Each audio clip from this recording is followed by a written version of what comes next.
Good afternoon and welcome back to docket number 210515 REO2, PURA's investigation into performance mechanisms for a performance-based regulation framework. We are here this afternoon for our 7th technical meeting in this matter. Consistent with our other roundtables that we've been facilitating in PBR, we're going to largely turn this over to PURA staff to facilitate so that the commissioners can learn and observe. So I am going to turn it over to Peter Kramer to get us started with our agenda, please. Thank you. Thank you, Chairman Gillette and commissioners, and thanks everyone for joining us this afternoon. As the chairman said, I'm Peter Kramer with Authority staff, and I'll get through our first housekeeping items before we dive into the subject matter of our discussion today. So first off, our meeting objectives. We today intend to continue our deeper dive into the specifics of scorecard development. At our prior tech meeting, number 6, we focused on the scorecards associated with 5 of the 9 priority outcomes. And in today's meeting, we're moving on to discuss the details of the scorecards associated with the remaining 4 priority outcomes. So that's our first objective, to get into those specifics of scorecards for the 4 priority outcomes listed in the agenda. And secondly, we're also aiming in this meeting to keep the open dialogue going that we've been able to create and sustain here in the roundtable meeting. So I'm looking forward to the discussion. Second, with our housekeeping items, as has been our practice, this meeting is being broadcast live on PURA's YouTube channel. The recording of the live stream can be found there at our YouTube channel after the meeting. And we're also joined by a court reporter today, and the transcript of the meeting will be posted to PURA's website in the docket information section when it is available. So for the purposes of capturing it in the transcript and for folks listening along online, please ensure when you're speaking that your microphone is on and that you speak into the mic so that both in-person and remote attendees can hear you. And when you speak, please indicate your name and affiliation each time, especially for the folks participating virtually who don't have the benefit of seeing as clearly who's speaking in the room. Next, to address our roundtable representatives. So seated at the tables are the identified representatives from various docket participants and other stakeholders. And as indicated in the notice of technical meeting, these representatives are the main participants in the roundtable discussion today. However, other representatives from the organizations here today may confer with the identified representatives and may be recognized to speak as relevant to the discussion and as time allows. If any of the representatives would like to confer with a member of the in-person audience, please simply step away while you do so, and we'll keep the discussion going up here. And for other speakers, if a member of the in-person audience would like to be recognized to speak, please approach the podium and speak into the microphone and identify yourself for the live broadcast and the court reporter. Lastly, on housekeeping items, we do plan to take a break this afternoon. And at this time, we're anticipating doing so after the first discussion topic, which is to discuss the quality customer service outcome. The timing of this will be approximately 2:30, but we'll keep that flexible depending on the discussion and how we're moving through the agenda today. All right, next up, the discussion format. We have 4 priority outcomes, as I mentioned, and as you would have seen on the agenda posted ahead of time and as displayed here on the slide, we aim to address quality customer service, affordable service, and reliable and resilient electric service. Of note, we said we're looking at 4 of the 5 priority outcomes today. We're also considering in that 4 comprehensive and transparent system planning, though it's not listed on the agenda. The reason for that being that there is no scorecard proposed at this time for that particular priority outcome, but it's on our list for completeness of all the 9. Okay, so for each of these outcomes, Authority staff will provide a brief recap of the scorecards associated with those outcomes. And then following that recap, we'll invite each seated representative to make a brief comment about their opening position on the scorecard. And then we will open it up to discussion questions. Ms. McDonald's seated next to me here will get those questions started. And participants can certainly ask questions of one another during that time as well. I think that's my general overview. So with that, we'll start with introductions. And if I could ask folks to please state your name and affiliation for the record. And we'll start to my left here with Attorney Goodman, please. Good afternoon. My name is Jay Goodman. I'm with the law firm of Couch White LLP, and I'm appearing on behalf of the Connecticut Industrial Energy Consumers, or CIEC. Thank you. Good afternoon, Lavelle Freeman, Eversource. Carl Novashevsky with Eversource. Tom Wheel with the Office of Consumer Counsel. Claire Coleman, Consumer Counsel. Apologies for running in as you were getting started. I was double booked. Thanks. Joe Marenko, United Illuminating. Kevin Donnelly, United Illuminating. Nicholas Daniels, United Illuminating. Wonderful, thank you. So appreciate all of our representatives joining us today and the folks in the audience as well. And with that, we will get started on the substance of our discussion today. So Ms. Lupley, could I ask you to advance the slide, please?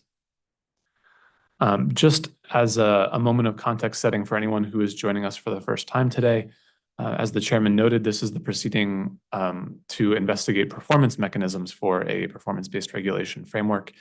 And to indicate what we're talking about here, I'll provide this brief overview of the three different types of performance mechanisms that are being investigated and discussed in the docket. First, a reported metric, which aims to track and highlight the activities that the EDCs conduct associated with the priority outcomes. A scorecard then compares any of those or any metric to a relevant benchmark. We use the terms benchmark, target, and sometimes other miscellaneous terms interchangeably there, but the point of the scorecard being comparison of performance to another point of information. And third and finally, performance incentive mechanisms, or PIMs, which then aim to tie the EDC priority or performance for a given metric to a financial incentive or penalty based on the level of performance. So again, the focus of today's meeting is scorecards for the remaining priority outcomes here. Ms. Lupley, next slide. Thank you.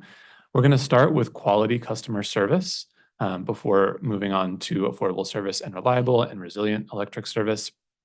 And as I mentioned, no scorecard proposed for comprehensive and transparent system planning. Next slide, please. All right. So our first scorecard for discussion today is within the category of, or the priority outcome of quality customer service. And first we'll discuss the DER, Distributed Energy Resource Interconnection Process Scorecard for Level 2 projects. And the objective with this scorecard, as discussed in the straw proposal, is to improve the DER interconnection process for Level 2 projects, which are those of 25 kilowatts or more, in order to improve the customer experience and to facilitate greater DER deployment statewide. The structure proposed for this mechanism is to look at the average annual number of business days for 4 different periods of time in the interconnection process: pre-construction initial application review, pre-construction feasibility study process, pre-construction distribution system impact study process, and post-construction review. The likely data inputs here are the existing data that the EDCs collect related to the interconnection process. And the straw proposal suggested that the target or the benchmark for this scorecard could be set using either a historical average of the last 5 years of performance in these 4 submetrics, or there's a small typographical error there, or EDC estimated timelines. So the timelines that are in the EDC's guidelines for interconnection. or some combination of those two potential benchmarking approaches. So with that introduction, I'll get us started with opening comments from any of the parties on this. We'll limit it to no more than 2 minutes, please, for opening comments. And I'll get started. I'll look for a volunteer. No one's jumping up, although Council Coleman. I'll be brief Please. as well. Thank you, Claire Coleman, Office of Consumer Counsel.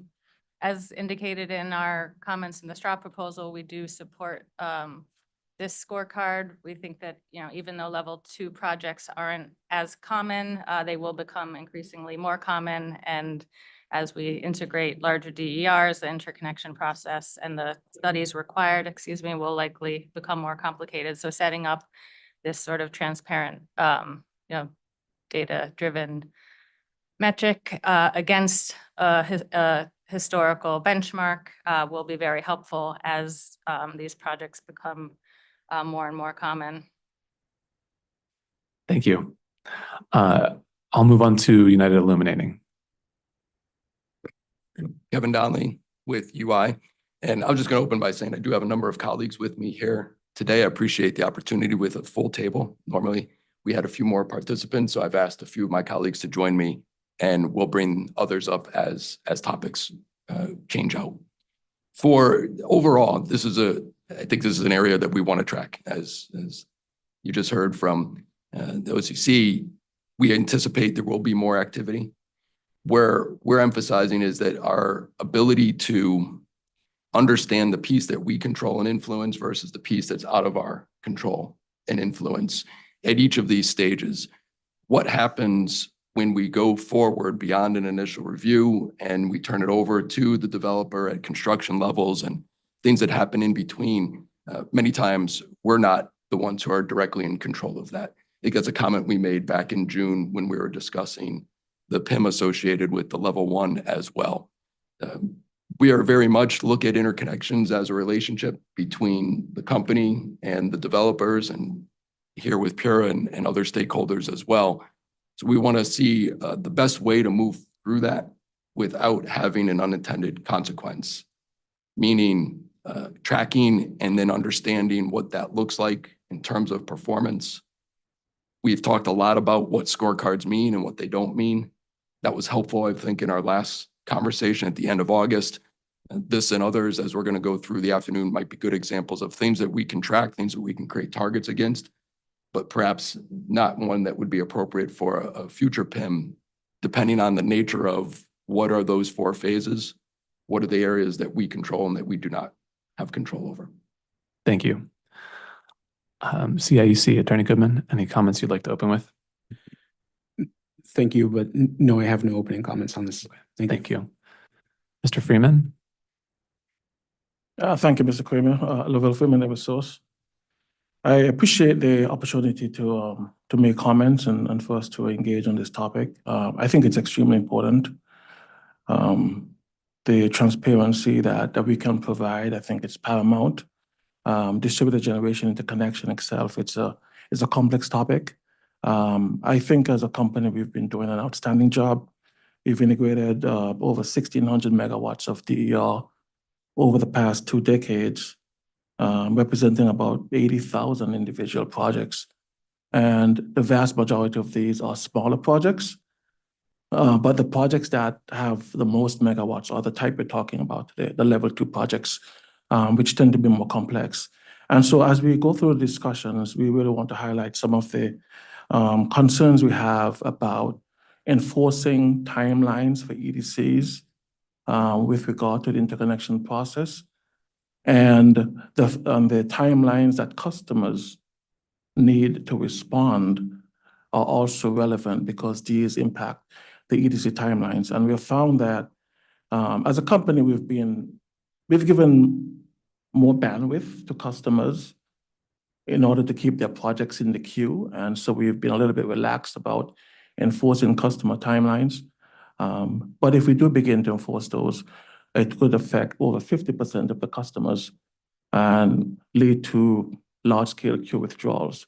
So we do want to emphasize that it cuts both ways. And as we go through this, maybe give a little bit more context around the ability of the EDC to meet its timelines, but still keep the queue moving forward for customers and not impact the amount of DER that gets installed, which we've done an excellent job over the past 2 decades.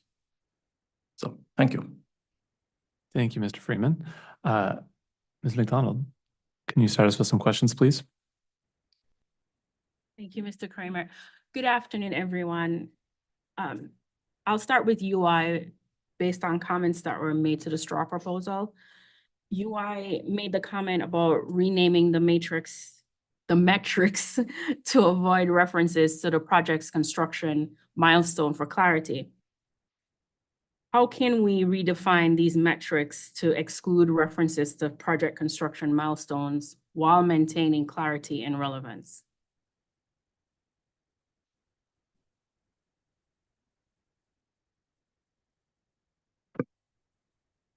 Thank you for the question. And Joe Marenko from UI again.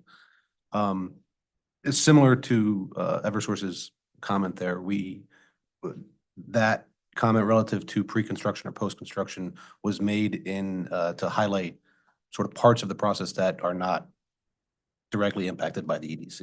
We don't have any control over when a third-party project decides to start construction or complete construction on a given project relative to when we receive an application and process that application through our interconnection process. That was really the source of why we made that comment. Potential options to naming these metrics is removing the pre and post construction and just utilizing some aspect of the interconnection guideline process as defined of pre-contingent approval and post-contingent approval, and I'm not saying that needs to be formally adopted, but some aspect of an agreed upon sort of industry standard name that developers and EDCs are comfortable with. All right, thank you. Eversource, do you share the same sentiments? Mr. Freeman, I heard you say similar to what UI is saying, that there's some things that the EDCs do not have control over. Right. And when you mentioned the customer timeline, first educate me here. Depending on the program, once an application is received by the EDC, the customer is notified of the timeline that's expected based on approving the application to the completion of installation and service date, correct? So yes, so allow me maybe to talk through the timeline a bit, and then my colleague Paul, who is part of the team that does a lot of the administration for DER, he's a lot more familiar, so I'll let him add some context. But we start with the pre-construction, as it's called, the initial application review. And the customers submit that, and we do a check.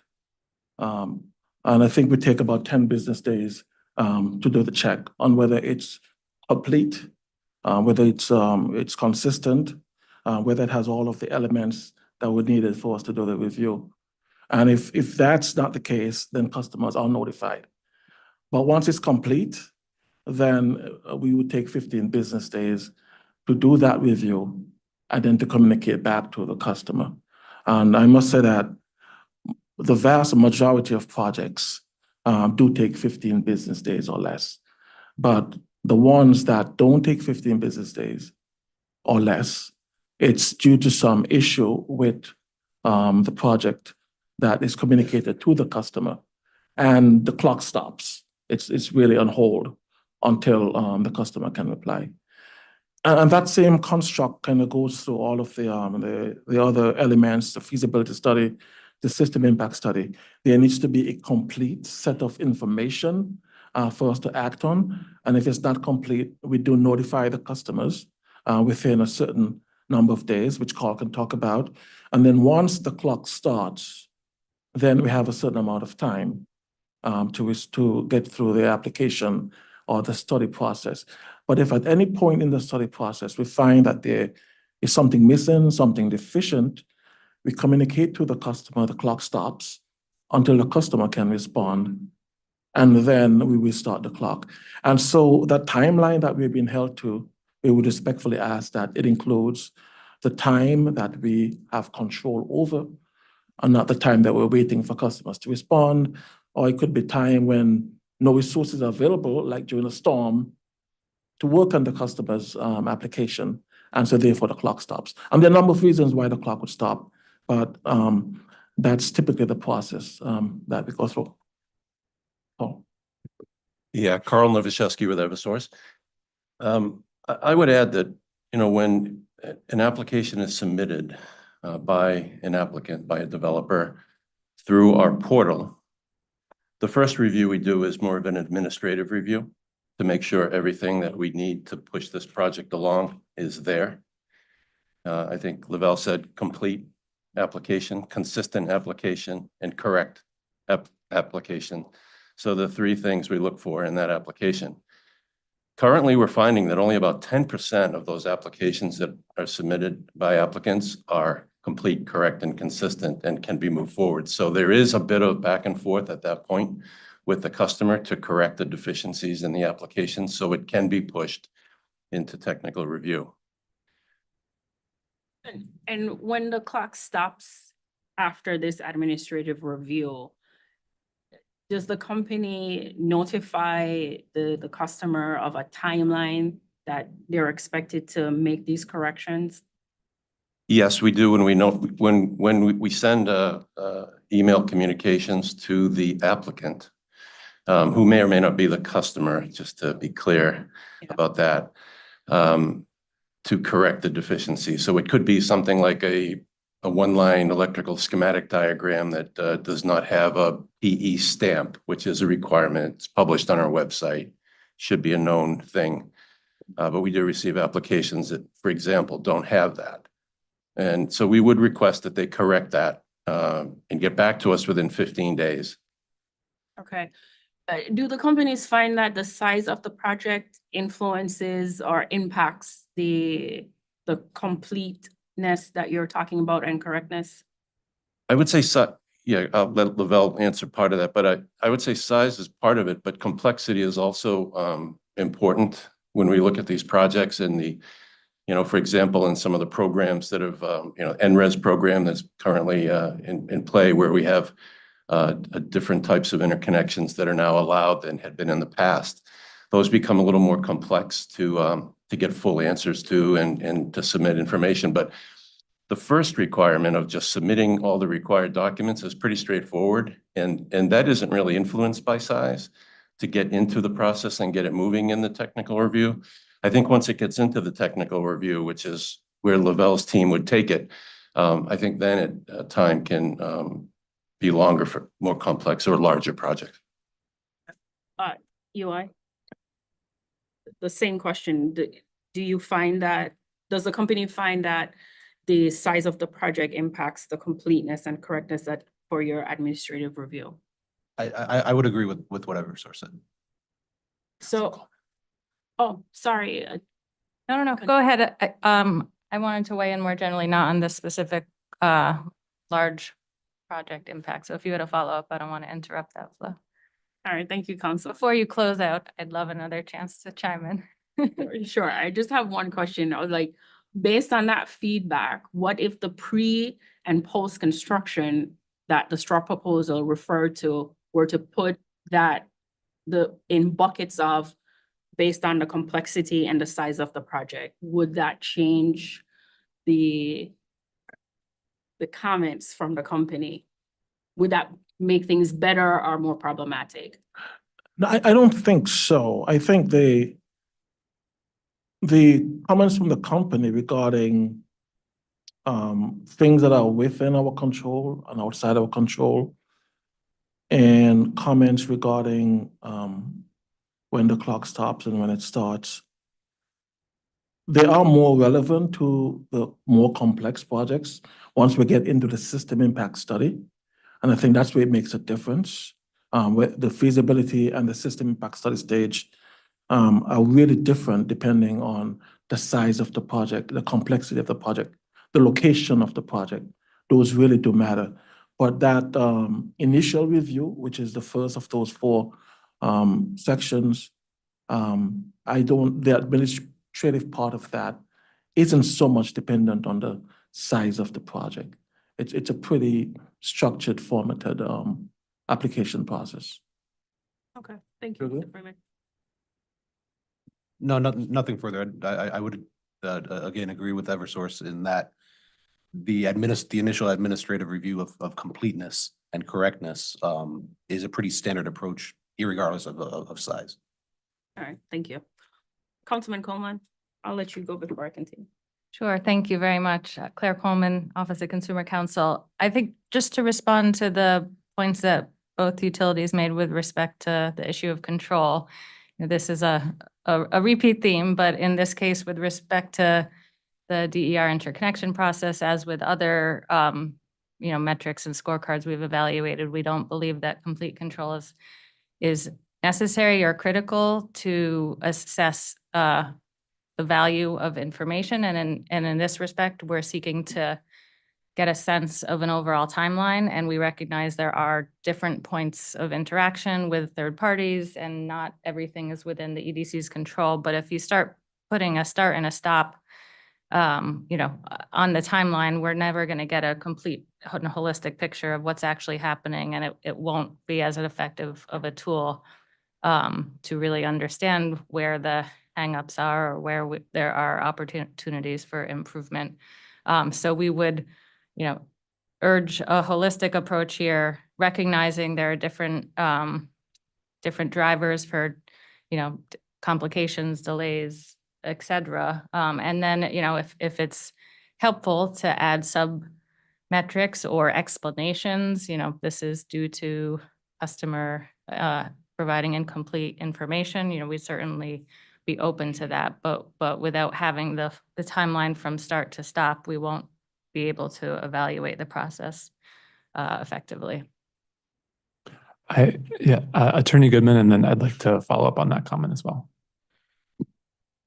Thank you. Jay Goodman for CIEC. I just like to agree with Attorney Coleman that to the extent we're looking for information, I don't think there's any harm in collecting information on the amounts of time each step takes. I think if you get to a point in the process where you're looking at setting targets or metrics or something that might have some more teeth or expectation to it, a milestone that the utility has to be bound by, I think then it becomes important to look at what the utility has control over, or doesn't have control over. But it's initial just collecting information to understand the process, how long each step takes and how it varies by, say, project size or complexity, however you might bucket complexity out. I agree, I don't see any harm in simply collecting that information, and it could be useful for additional decisions down the road. Thank you, Attorney Goodman.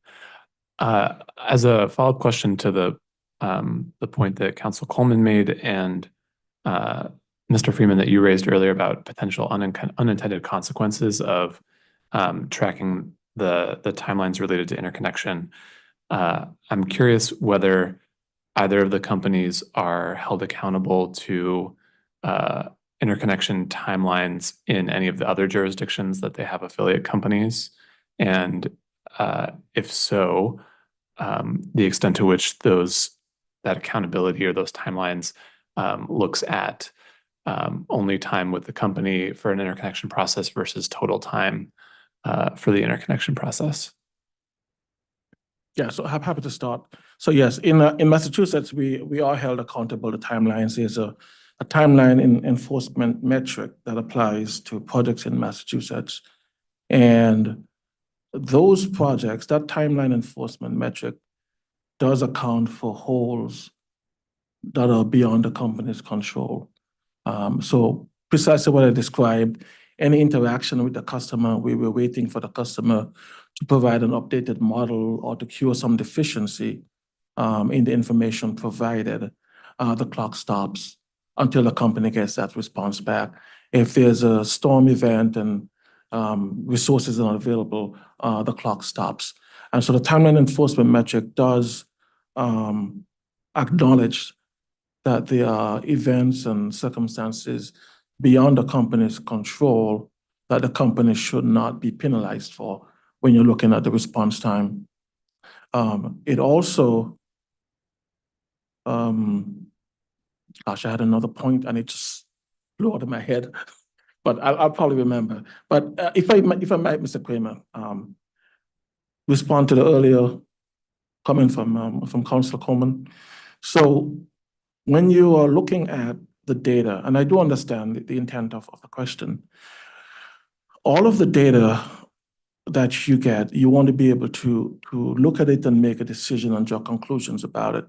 My colleague, Mr. Novoselsky, mentioned that 90% of the applications that we received are somehow deficient. They're not complete, they're not consistent, they're not correct. And if the clock starts when we receive the application, it would include all that back and forth with the customer to get that application correct, complete, and consistent before the EDC can actually begin to look at it. And if 90% of the applications are in that state, the data is meaningless to reflect how much time it actually takes for us to do that job.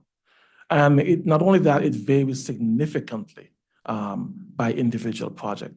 And so while certainly we can provide that data, I think we can,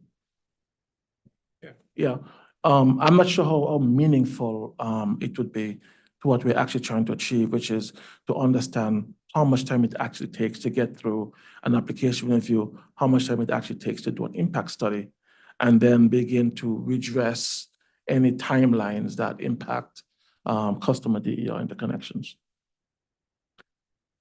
Thank you, Mr. Freeman. Did UI care to respond to my question about accountability to interconnection timelines in other jurisdictions for avant-garde companies?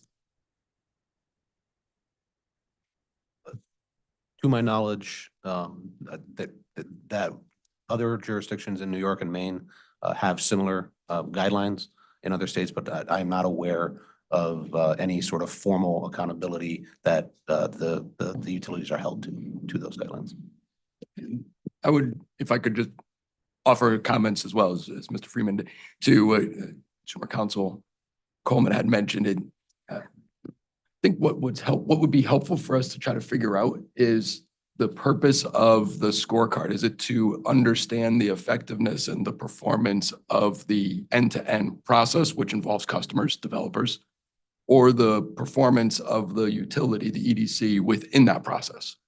And if it's the former, then there are many things that the customer, the developer may do and have within their control that can influence that. So it would just be data at that point, right? We would gather it, we would report it and say for phase 1, 2, 3, 4, this is the amount of time that it took. It could be that you had to send it back 3 times because it wasn't complete, correct, or consistent for unknown reasons, that whatever was going on the customer or developer side. It would be data, it would be insightful to have I suppose, the end-to-end process of just simply like a study of a day in the life of a level 2 application. What happens? How long does it take? Each one of them are unique and they would have unique circumstances to provide some narrative and context. We would likely on the EDC side say it was not complete, it was missing XYZ, sent back. Took 5, 3, 7, 12, however many days to be returned, reviewed, still not correct, sent back. Things along those lines, it would follow it. It would become potentially a little perhaps administratively burdensome on the narrative part of understanding what's going on and the tracking it at that level, depending on the amount of activity. I think that was just my thought around that. Mr. Donnelly and Mr. Freeman, based on those comments, right? It sounds like, and to answer your question, the scorecard would measure both the outcome and the performance of the utility. That's the whole point of reviewing the data, right? So in doing so, wouldn't just a narrative, an explanatory narrative or text to say, this is what happens, and this is why this project or projects took this many days from pre to post, wouldn't that be just enough for the companies to share or change their perspective on their scorecard? No, we can certainly provide that context. And yes, if we're providing the complete timeline disregarding holes and events beyond the company's control, we would definitely need to provide that context because that tells the entire story. I am just concerned, well, two things. I do remember my earlier point that flitted away. So back to Massachusetts. In Massachusetts, there is a timeline enforcement metric which has holes, but then for complex projects, there's also the ability to enter into a mutually agreed timeframe with a customer that says this project is so complex, we have to do some dynamic studies, maybe there are other things that are at play, that this is the agreed timeframe, and it may exceed the tariff mandated timeframe, but if the customer never source agrees to that, then the timeline enforcement metric is basically not applicable. And the reason for that, as the name suggests, is that there are penalties that apply to this timeline enforcement metric. So we are very cognizant about being able to track actually what the utility has control of. And if it's something that we really don't have control over, then we can enter into mutually agreed timeframe. So to your question, it does apply to Connecticut in the sense that if we are providing data for a scorecard, and if there is a target attached to this scorecard, as scorecards are defined to have targets. First of all, how do we set that target, right? That's a real concern. The data needs to be amenable. It needs to have enough integrity for us to set a target. And yes, I understand a target. It may not be a target. We discussed the last time. It may be, what's the term? Benchmark, I think there was another term that was brought up, a reference value. Yes, so I get that. But the overriding concern from the EDC's perspective is that a scorecard could graduate to a PIM. And it's just one step. And if it does graduate to a PIM and we're not looking at the right data, then there's a possibility that a target now with a PIM could put the utility at a disadvantage with regard to performance-based regulation. All right, thank you, Mr. Freeman. Council, Thank you, Ms. McDonald. I would like an opportunity to respond to that. Claire Coleman, Office of Consumer Counsel. Again, yes, to Mr. Freeman's point, a target is not a performance achievement goal. It is a baseline for which we can compare, trends and figure out, have a comparative basis to analyze the data. To go back to a point that Ms. McDonald was making about the possibility of allowing the EDCs to ask a narrative, it seems like the major point of concern for both UI and Eversource is this 90% where the applications are incomplete. Another option is just to set another point in the timeline where we're tracking, not just receipt of pre-construction application, but then application complete, and then move on. And then we can identify, once there's a complete application, what the timeline from that point forward is. But I do think it's important to keep both within the timeline, but that may be a way without requiring any administrative burden of a narrative to account for those challenges. Go ahead. So agree in principle, but one thing to consider is that if we're not cleaning the data, keeping track of some of the anomalies, like Mr. Donnelly said, we may send the project back 1 time, 2 times, 3 times. Depending on the customer, they may sit on it for a long time before they actually get back to us. And if that happens, then your data becomes really, really volatile. You have just one project may take 10 days, another project may take several months.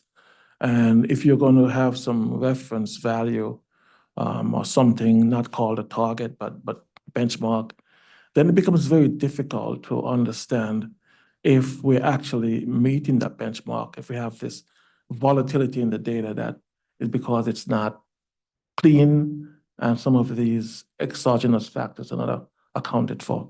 So that's just a concern. Mr. Oh. Hi, Tom Wheel from Office of Consumer Counsel. I just wanted to say a couple things. First, I understand the utility's repeated concerns throughout this docket about these things turning into PIMs. It's not my understanding that these things just become PIMs, like without any kind of further process, or that a PIM is nothing but a scorecard with a penalty attached to exactly where the target is. That's not what we're doing here. What we're doing here is trying to measure data, see what's fixable, see how to get in towards the direction we want to get, and then potentially have the further conversation of looking at that volatile data and trying to excise what in there is appropriate to tie to utility performance. So from my perspective, it feels an awful lot to us like consumer advocates, like there's a lot of barriers being thrown up. Like you don't want to measure this because eventually one day it won't matter. But isn't that something that we need to determine once we look at it?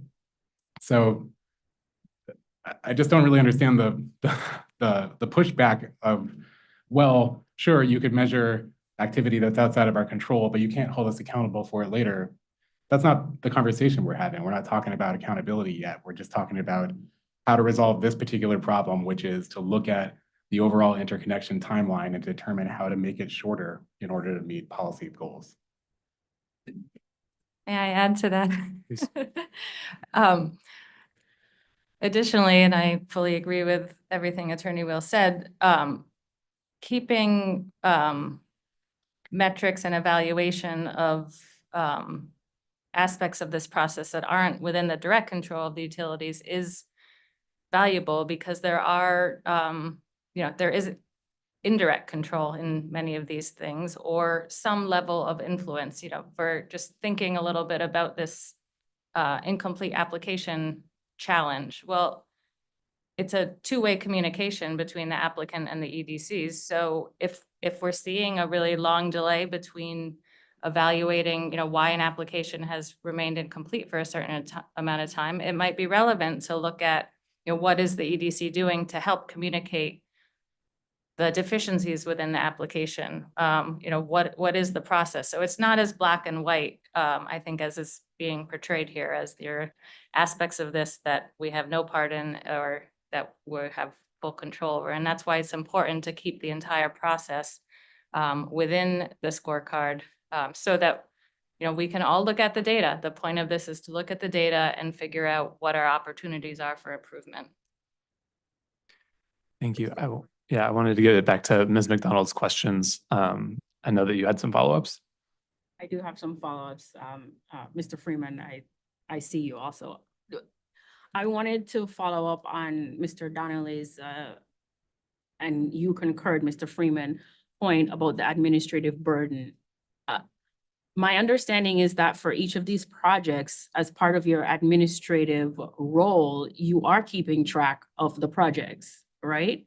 So can you elaborate when and where in this process would it become administratively burdensome to include this narrative, like this project should be excluded from the data as you interpret because of XYZ, and state what those things are? Yeah, Chair Kevin Donnelly from UI. Thank you. I appreciate that question, and I really appreciate the comments from a few moments ago about separating out the two buckets, if you will, those that are complete from those that are not complete, and then looking at timelines and performance along the way. And we are trying to hopefully all get to the same place. We are trying to be collaborative in the sense of achieving that state public policy goal. The administrative burdensome comment or concern just stacks with the level of compliance or tracking or reporting, the depth or the complexity of it. While sitting here today, it might feel and seem easy to be able to put, say, 2 or 3 words. It may end up being a lot more than that. So it's more of a holistic comment around, as we look forward towards the ultimate implementation of the various items out of the PBR, how does the company have the ability to comply with that, to make sure we're advancing it in the ways that make sense to achieve the state's public policy goals with the resources we have available. And if there are additional requirements, do those require incremental resources? If they do, how does the utility get prudently incurred costs recovered in a timely basis? So more holistically, I think that's probably where I was coming from. Individually, projects are tracked. Mr. Marinka can tell you all about what is going on with each individual one and what's happening. A little bit of a black box when it goes back to the customer. You're not exactly sure what they'll do with it or how long it may take. Having insight makes perfect sense, I think, for anybody to know that. Right? So, okay, what happened? Well, there might be a point in time where it's got to go back to the customer for them to help explain why did that take so long, or what's the issue? Is there a problem with the way the guidelines are written? Let's address the guidelines. Is there an issue with this technology or the system that you're interfacing with? How do we address that? There would be a cost that would go with it. What does that mean? Can we get something, a solution put in place? Thank you, Mr. Donnelly. Mr. Freeman, I'll let you go. Yes, and I see my colleague, Mr. Vincent. Oh. Thank you, Attorney Pace.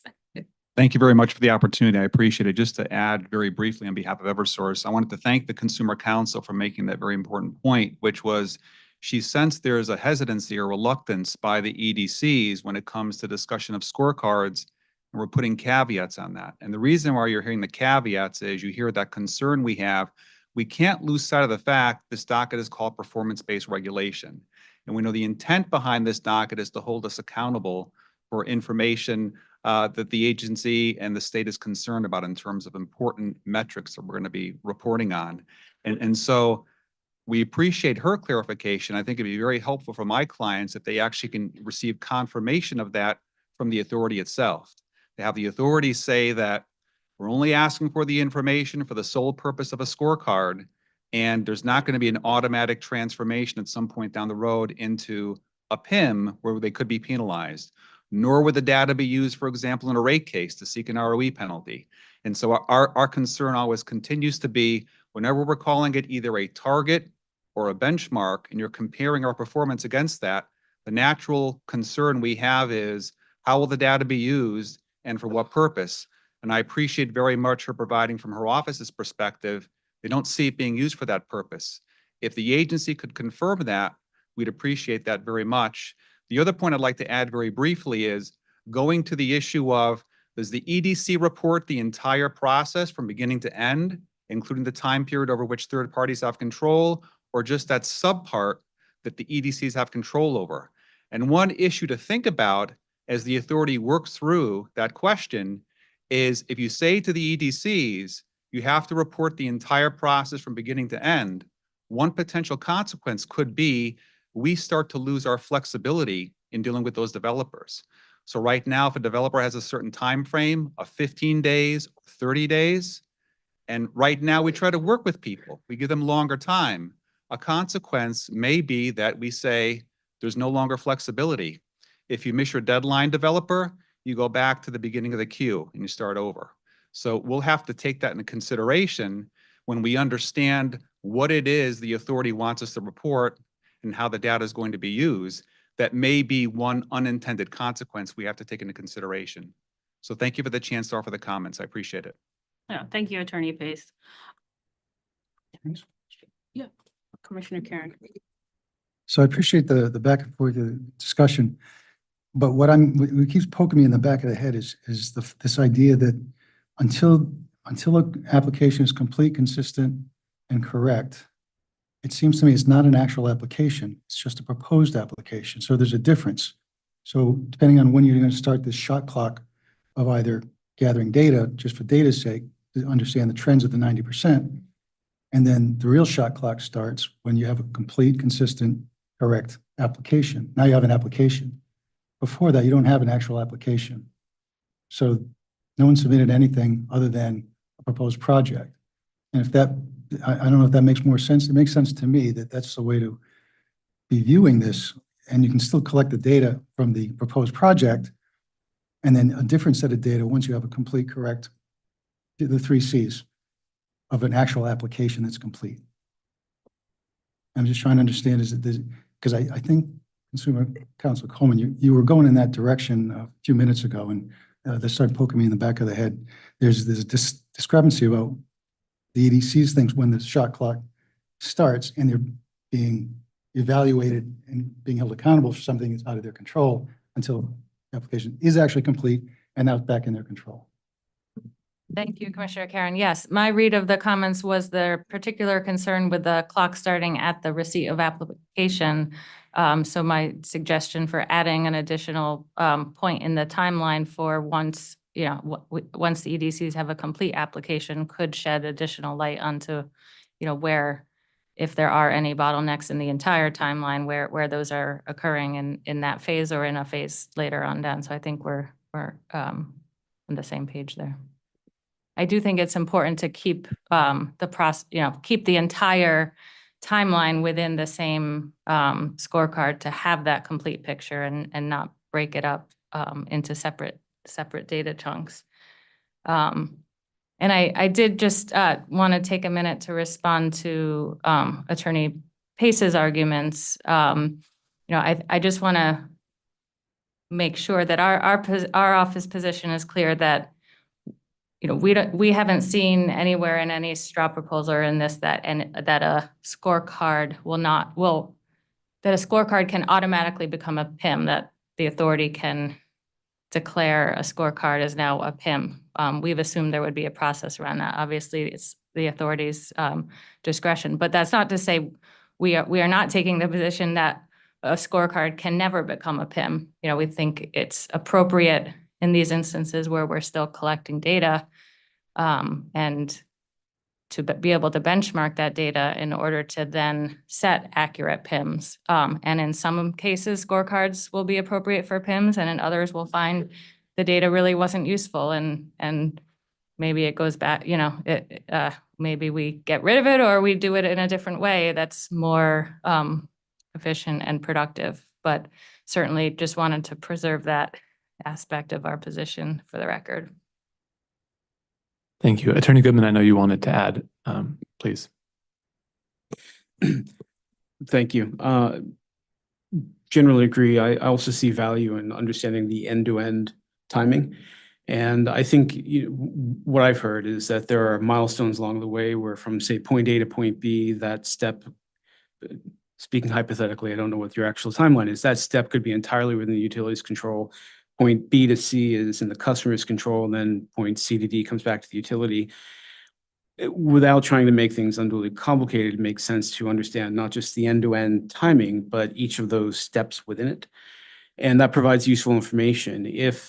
If you find that the steps that are within the customer's control tend to take longer or is a significant variation, that might give the authority some information to look at how can we address that? How can we do something to support the developers to help streamline those sections? That doesn't fall on the utility's potential penalty or anything other than, you know, let's work with you to try to figure out how to support the customers.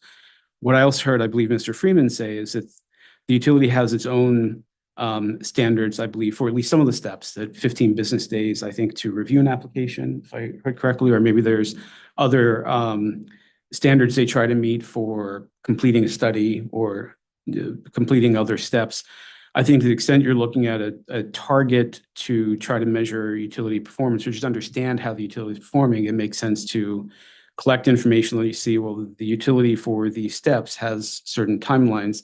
Let's just understand, are they generally meeting their own timelines or not?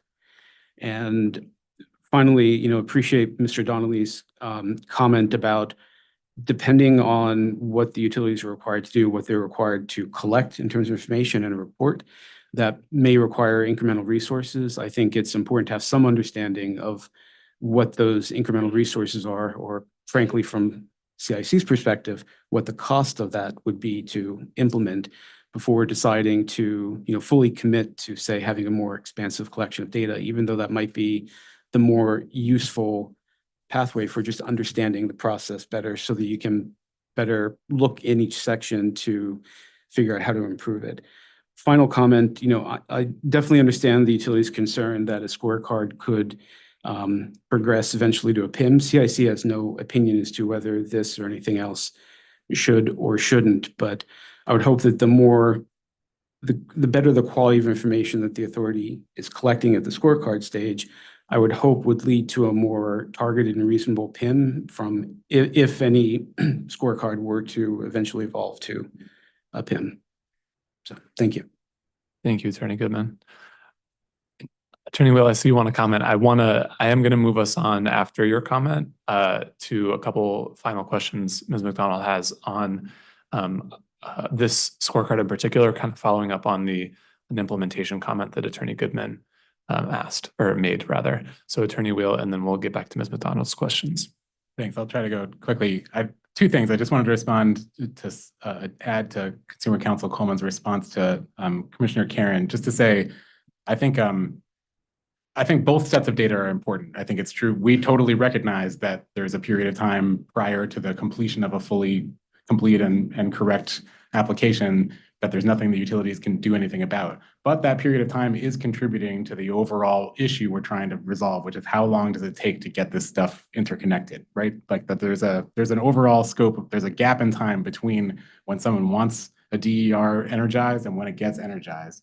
And I think this is sort of my second point is following up and agreeing with Attorney Goodman, that the point in my mind of the scorecard is to try to narrow down what within that gap of time is potentially a candidate to create some sort of incentive structure around. So it should be helpful actually to the utilities in my mind in the name of kind of transparency and in establishing this part of that gap of time is squarely not within our control. So we can't be held accountable for that, which is from my perspective, a more helpful angle than what we're looking at now, which is just sort of people are upset about the interconnection timeline and people want to understand what the issue is and we don't have the data. So hopefully that was helpful and fast enough. Thank you. Thank you. Ms. McDonald, your final questions here on this scorecard, please. Thank you, Attorney Wheel and Mr. Kramer. So based on this discussion, right, to continue on the vein of, I'll say the OCC's perspective of what we're trying to accomplish with this scorecard, it sounds like the data is available. What I want to ask is, can this data be available on a monthly or should it be on an annual basis?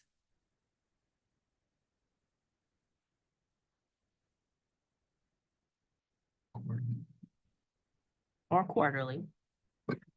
Carl Novashevsky with Eversource. I mean, some of these steps take more than a month. So I would think annual reporting would be preferred. But, you know, until we look at this in detail, until we determine what the details are of what's being measured and how it's being measured, and that we have a machine built to measure it properly, I would defer, you know, that opinion and perhaps the working groups that we have, you know, we're on a 100-day sprint now to deal with some of these timeline issues. There would be a good opportunity to get developer feedback and be able to talk to them about what's important to them, because that's, you know, I don't want to lose sight of that. That's what this is really all about, right? Is customer satisfaction. And I think in those interconnection working groups, that's where we have the opportunity to have those frank discussions. Thank you. And Kevin Donnelly with UI, great point. Excellent point that let's recognize what we're trying to solve for here. And that's by its purpose to get these assets interconnected as quickly as possible. The data availability, we're in development stage, I think is reality for some of this, and being able to fully track and understand it and look at it, advance down the road, what makes the most sense. Monthly, maybe it's semi-annual, maybe it's annual, not exactly clear. One of the difficulties may become the testings at the extremes. What happens if you tomorrow walk in your door and you've got, I don't know, 300 applications came in? Maybe not realistic, maybe it is. I'm not sure. So how would we be able to process that? How could we capture it? Transparency of information, critical. So if we could do it monthly, probably not a bad thing. That's just my first gut reaction to your question on how do you get the most value out of this. is it available or what happens with it still to be worked through and determined. I appreciate Commissioner Karen's comment as a basketball guy with the shot clock. Makes perfect sense the way you described it.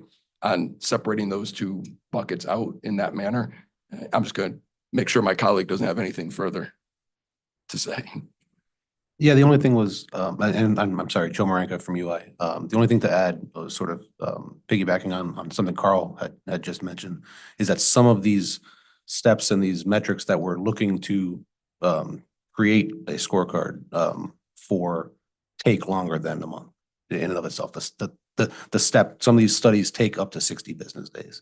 So I would say, depending on the metric, to Kevin's point, depending on the detail of what we're talking about, would probably dictate how recurring of whether it's annual or semi-annual or monthly makes sense. Thank you. I appreciate the point that the data for every project is not going to change necessarily every month.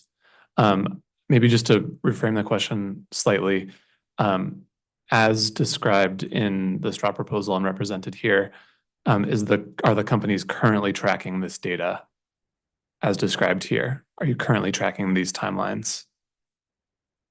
And is that information available?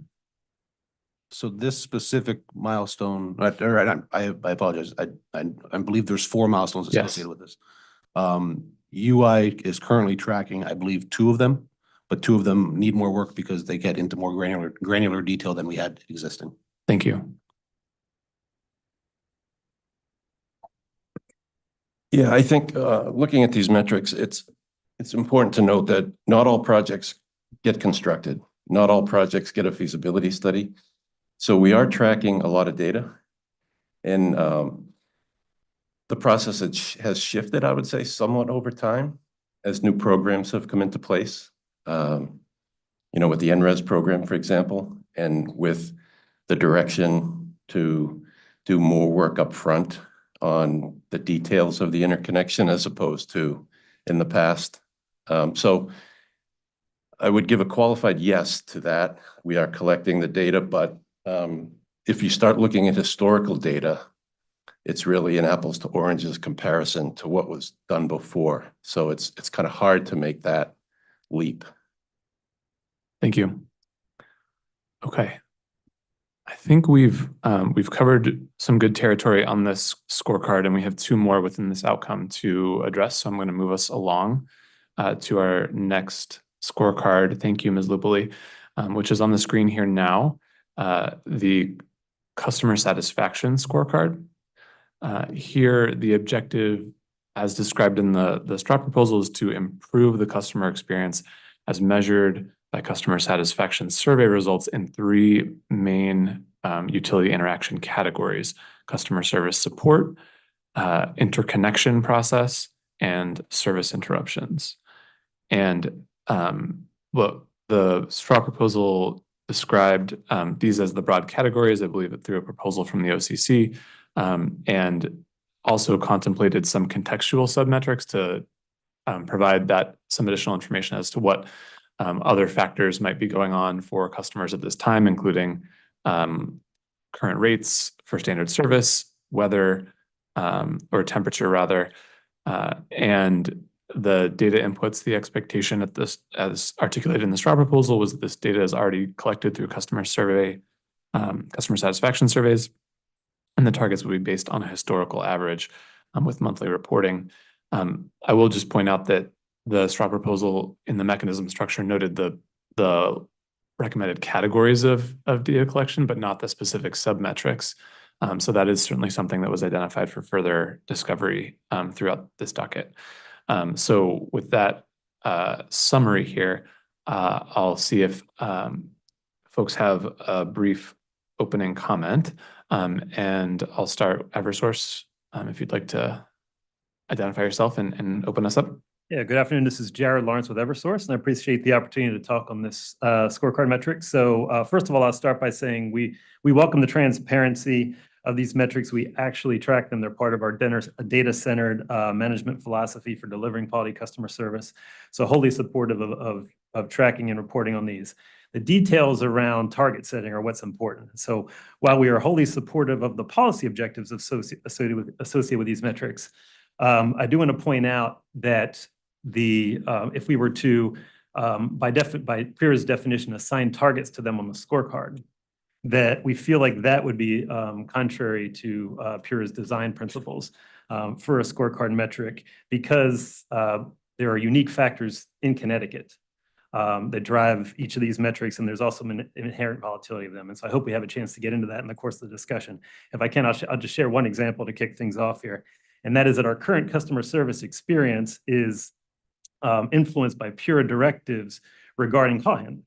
So we have no objection to the PURA directives. Let me be clear about that, and the policies that they're supporting. But we must acknowledge that the directives do not really align with how a customer satisfaction expert would design a call flow in a call center. The three examples there are that we're required to provide upfront messaging on a credit call that adds to handle time and potentially increases customer frustration before they have the chance to talk to a rep. Secondly, the requirement to introduce a review officer, to offer up a review officer to the caller, implies that our customer service rep is not offering the best option, which they always do. And that also then drives down satisfaction. And then the third point is that on the back end, we're required to offer renewable solutions and weatherization, which the vast majority of the time is of little interest to the hardship customers who are on the phone. And it adds to that call time again and potentially lower satisfaction when the customer is just looking to get off the phone. So again, these are valid policy objectives, but we have to acknowledge the fact that they're not CSAT best practices, and they don't really align with the design principle of being comparable across EDCs, because to my knowledge, these are unique to Connecticut. Thank you. We'll leave it there for the 2 minutes on opening comments and move to the Office of Consumer Counsel, please. Anything you'd like to say just as context here on the scorecard? Thank you, Claire Coleman. We support this scorecard. Consumer satisfaction is incredibly important to our office, obviously, and think that, again, this is proposed in a spirit of creating transparency and understanding where there are challenges and opportunities for improvement. In terms of the targets, it makes sense to us to start with a 3-year historical average to give us a sense of how the customer satisfaction changes over time. We did also support including data points like energy price and weather, because we know that those are, serious drivers of customer satisfaction that, again, particularly with respect to the weather, is not something that EDCs control, but nevertheless is an interesting benchmarking tool to understand, how customer satisfaction is impacted by that. But then, there are, in terms of the actual support being received through the customer service lines, we talked at length about interconnection process already. And then, of course, responsiveness to service interruptions is certainly a key area where we want to ensure customers are receiving the best response possible. So this step through the scorecard will allow us to evaluate that effectively. Thank you, Council Coleman. From UI, please. Kevin Donnelly, UI. Building off of comments from actually both Eversource and Consumer Counsel Coleman, it makes sense to have customer satisfaction be focal to any type of tracking. We all want to advance and understand how we're best serving our customers, that we have a better handle on the customer experience. Some of that in terms of data, just the 3-year, we have at more granular levels than others. We're building out information. We're looking to capture better insights and new insights with our customers. We've mentioned things already like weather and impacts outside of the EDC control that can greatly influence a customer's satisfaction or dissatisfaction. Probably more dissatisfaction. I'm not sure we hear from customers when they're thankful that, let's say it was a string of 50-degree weather in the winter or 70-degree weather in the summer, and then their bill is less volatile. Similarly for price, just what's happening on the portion of the bill that is the public benefits, the generation aspect greatly influences the call volume and what we hear and what we receive from our customers. Additionally, I would just share anecdotally, and I've got my colleague who can give a lot more depth to this, who is on the front lines. Who are the customers we're hearing from? And then further, who are the customers who are willing to participate in a survey to get us information to lead to something to report out? An area that we continue to try to work on and improve, but we're not getting more than maybe up to a 1% at most uptake on people voluntarily taking a survey after they call in every month. And many times those are repeat callers, same people calling in every month.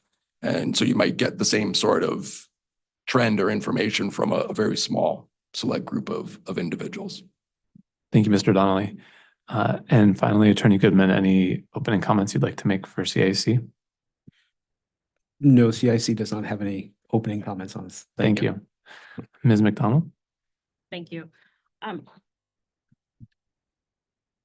Let's start with the submetrics that are proposed for the scorecard. What specific submetrics should be included in the customer satisfaction scorecard to ensure consistency across the EDCs?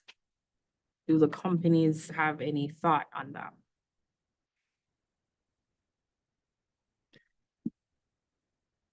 Jared Lawrence with Eversource. I think that the submetrics that are proposed make a lot of sense, in thinking through some of the volatility that we might see, for example, in service interruptions. I think the only thing that I might propose we add is something that measures the frequency of storms, because we know that customer satisfaction with service restoration tends to erode over time if there's a particularly active storm season. So if there was a way, and I can't think of a method off the top of my head, but if there was a way to normalize storm activity to influence that, that would be helpful. That was going to be my follow-up question. Oh, sorry.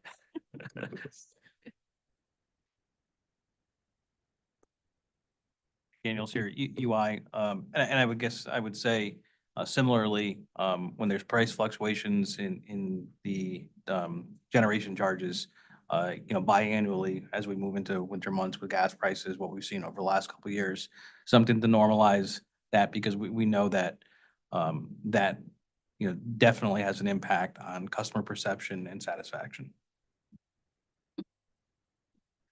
So my follow-up to that was going to be, how can we isolate those external factors? Would you care to comment on that, Eversource? And how about standard service? What if we propose secondary or contextual submetrics like standard service, LRS rates to accomplish isolating the external factors that can impact customer satisfaction? Yeah, I think again, reiterating my response before, that I think first of all, your proposal there to somehow reflect price volatility in conjunction with the changes that we're seeing in customer service satisfaction. I think that makes a lot of sense. And then again, I don't know off the top of my head how we would statistically capture that storm volatility, but I'm sure that if we were to have conversations with our outage restoration folks, they would have some good ideas on that. Okay, Eli.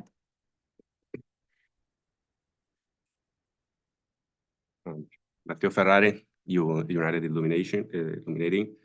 About the additional submetrics proposed, there's a couple of concerns, especially in terms of sample sizes that we may get on those submetrics.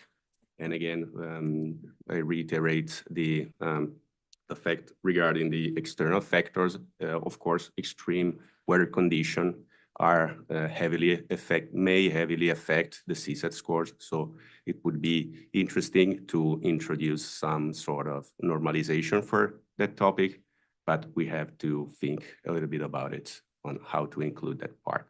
And again, for sure, the price fluctuation as well are an important part to address as well.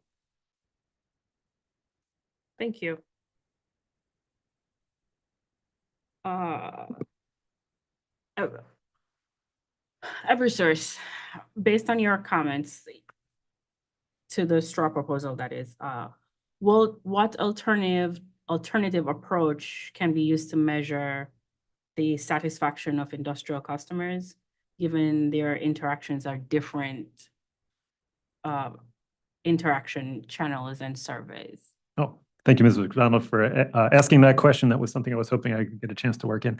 So our large industrial customers typically have assigned account executives, and each one of them receives a survey that is specifically related to their satisfaction with their account executive representation. And so we would propose to use something along those lines. Now, we recognize that those are not statistically significant samples, so they would be more qualitative in nature, of course.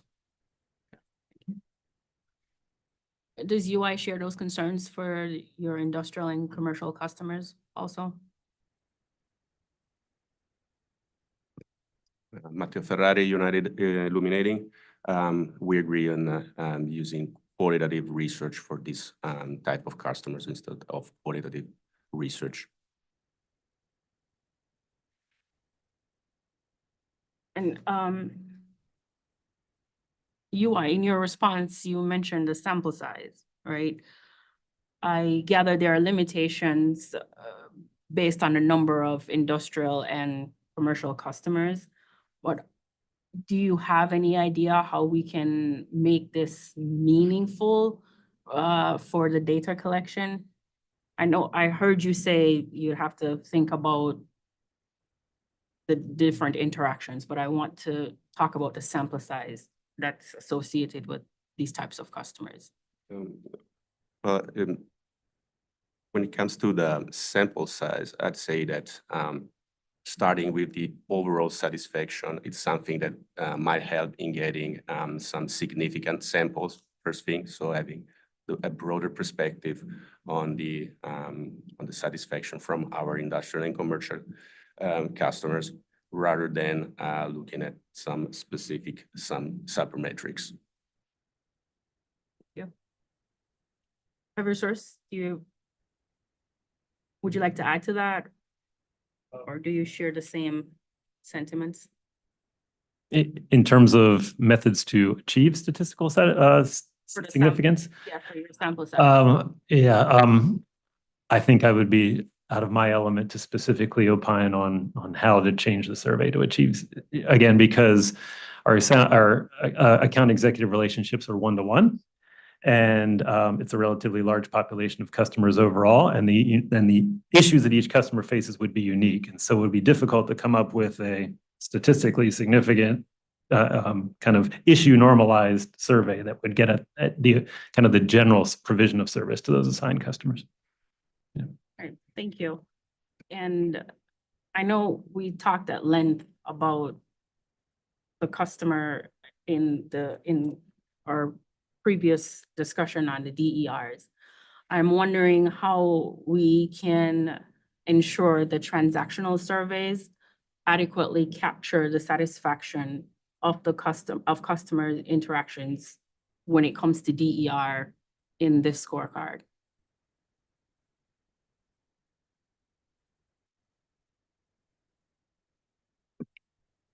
I'll be happy to tackle that first. Jared Lawrence with Eversource. So we actually have, we feel like we do a pretty comprehensive job in this. We have 3 separate surveys that survey our DER customers at various times during the experience. Some are just straight surveys, which ask them questions about their satisfaction with various aspects of the process, various steps in the process. And then we have a solar better worse survey, which asks if at the end of their interconnection process, whether they have a more or less favorable view of Eversource as a result of that.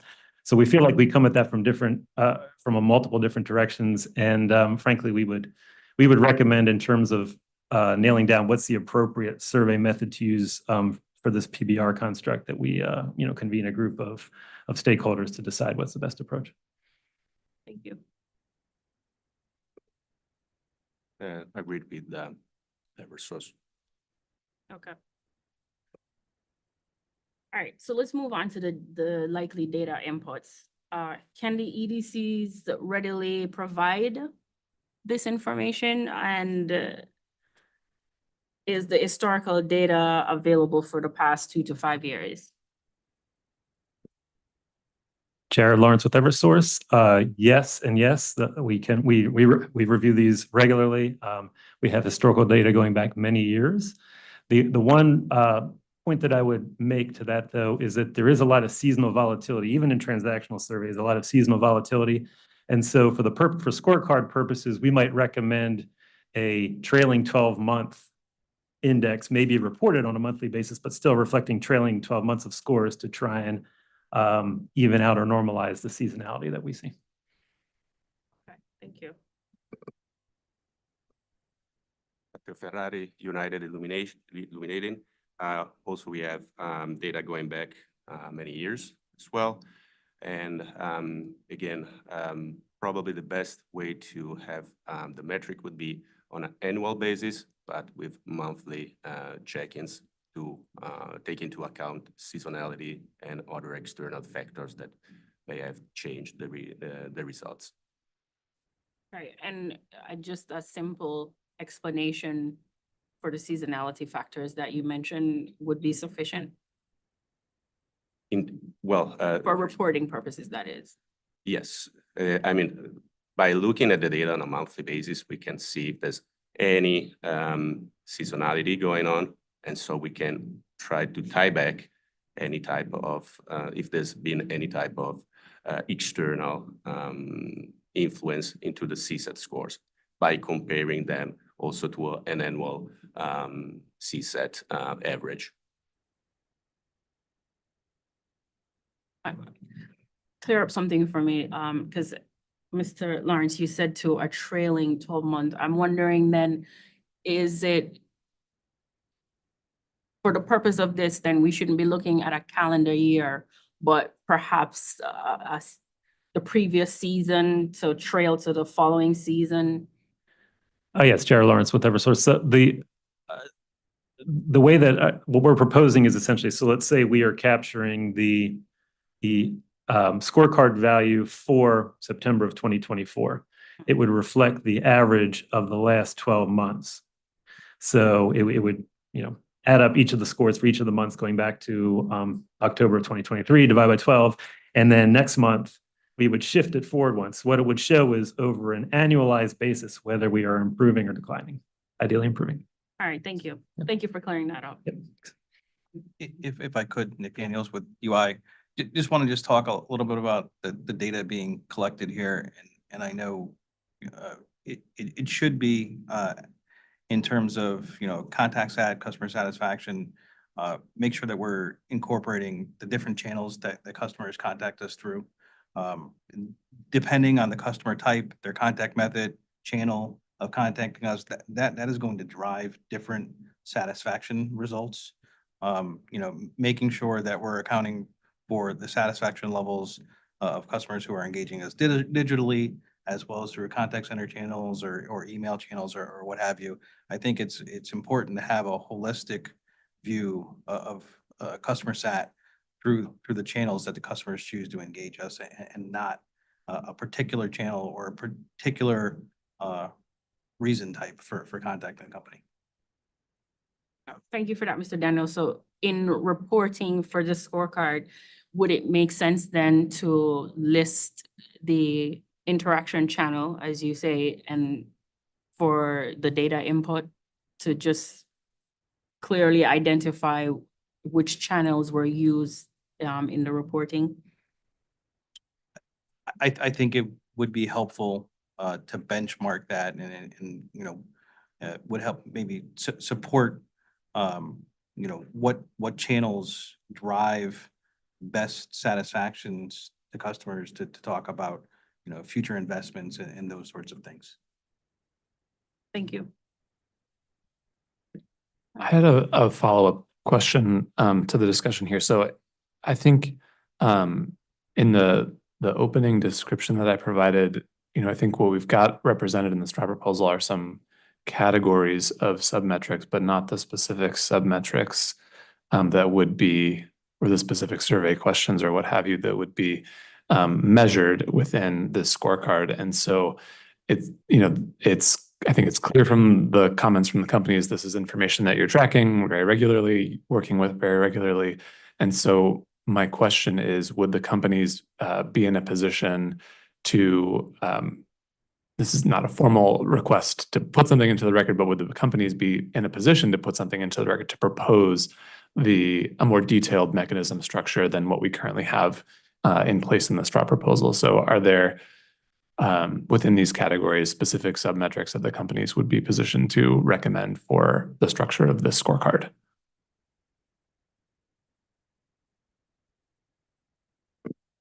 I would say we could always look at how we could help define that and give you a view.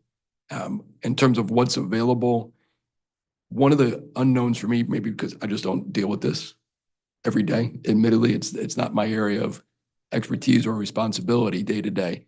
When we think about customer service support, the first, say the first category, and then the submetrics underneath it, there only are two identified. Like, let's understand what the price impacts were, let's understand what weather impacts were in terms of influencing that.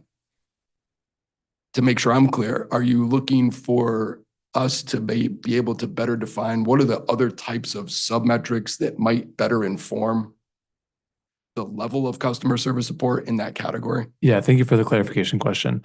The contextual submetrics listed here are meant to provide the context as to the external factors that may be driving the customer service results that we would see in the submetrics that have not yet been defined for customer service support, interconnection process, and service interruptions.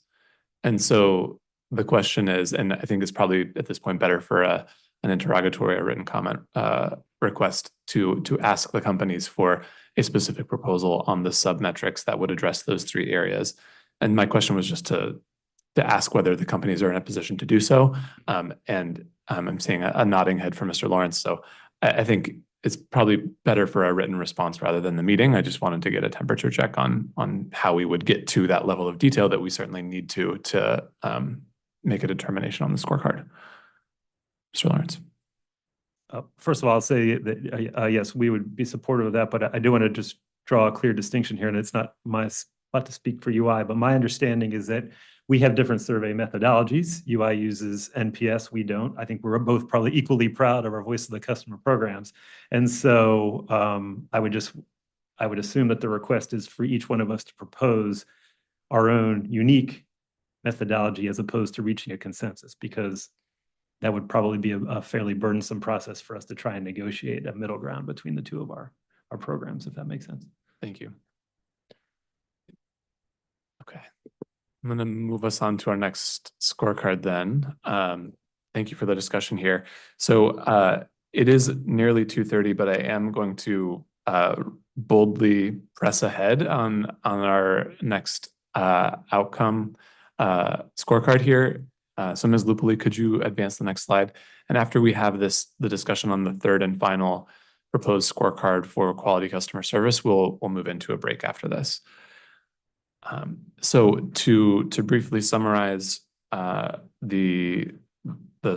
was proposed for this scorecard, we're looking at this customer inquiries scorecard. And here, I'm sorry, I have to look at the screen, so pardon me for a moment. The objective here is to reduce the total number of EDC customer complaints to PURA's Office of Education, Outreach, and Enforcement, and all other EDC customer inquiries made to EOE. So the specific mechanism structure is up for further discovery here.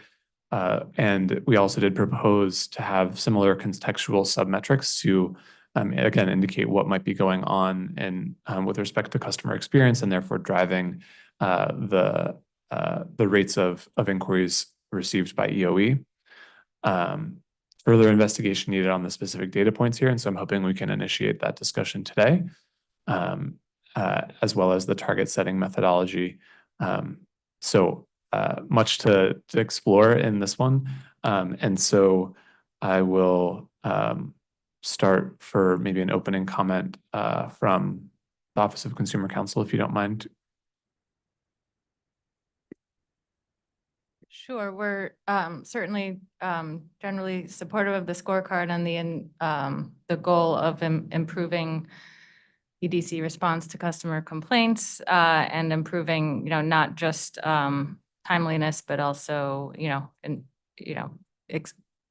obtaining data to help us understand some of the well, I think one of the challenges here is separating out the quantitative versus the qualitative data points, and that it may be easier to get the quantitative points in a scorecard than qualitative. But ultimately, I think one of the drivers behind effective quality customer service is, ensuring accuracy in information provided in a clear and consistent way.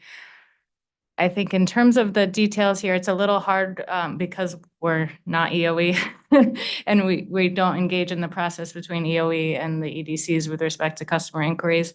It's a little hard for us to pinpoint exactly what points of information should be drilled down into and how we can help achieve those goals, but certainly do support the goal. Thank you, Consumer Counsel. UI? I'll be Kevin Donnelly. I'll be brief to keep us moving and just say that with respect to the inquiries, obviously anything we can do to improve our performance with customers, that's what we do every day. We want to limit those inquiries that get escalated. Absolutely. We don't know why all inquiries get escalated. I think that's just the only area of further understanding and exploration, or why a customer may choose to go directly to EOE first. And we know we do have to provide that as an option for customers so they're aware of it, and that might drive more traffic. And then along those lines, not sure, just as with the respect to the straw and some of the data and a footnote that was put in there, the nature of those inquiries, it seemed to be a lot higher than what we're aware of and what we get involved with and what we track by orders of magnitude. So it'd be helpful to just better understand that context. Thank you. Attorney Goodman, any comments from CIEC on this scorecard? No initial comments. Thanks. Okay, thank you. Mr. Lawrence?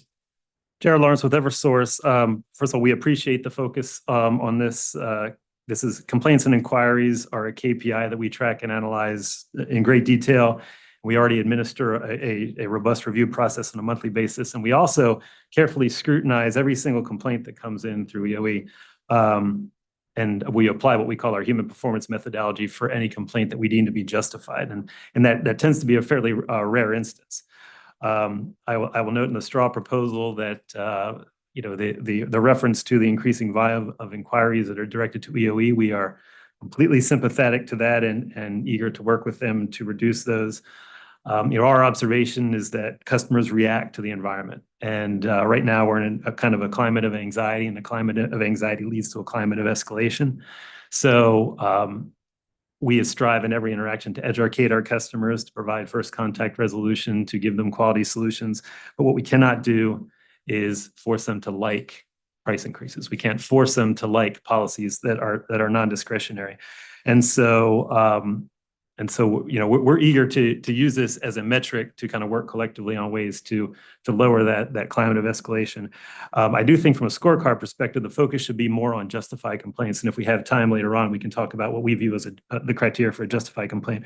I will note that our detailed review of complaints referenced us from EOE shows that 93% of the time they're not justified, meaning that only 7% of the time was there something that Eversource mishandled that ultimately caused the complaint to be escalated to EOE. So I'm hoping that's something that we have time to drill more into. Thank you very much. All right, Ms. McDonald? Thank you. I'm throwing this out there for everyone. Based on the understanding of the objective, right? Where the intent is not only to reduce the number of calls to EOE, but also hopefully it would indicate that the EDCs are providing better information and resolving issues more independently. So based on that understanding, what primary submetrics would be best to address the objective?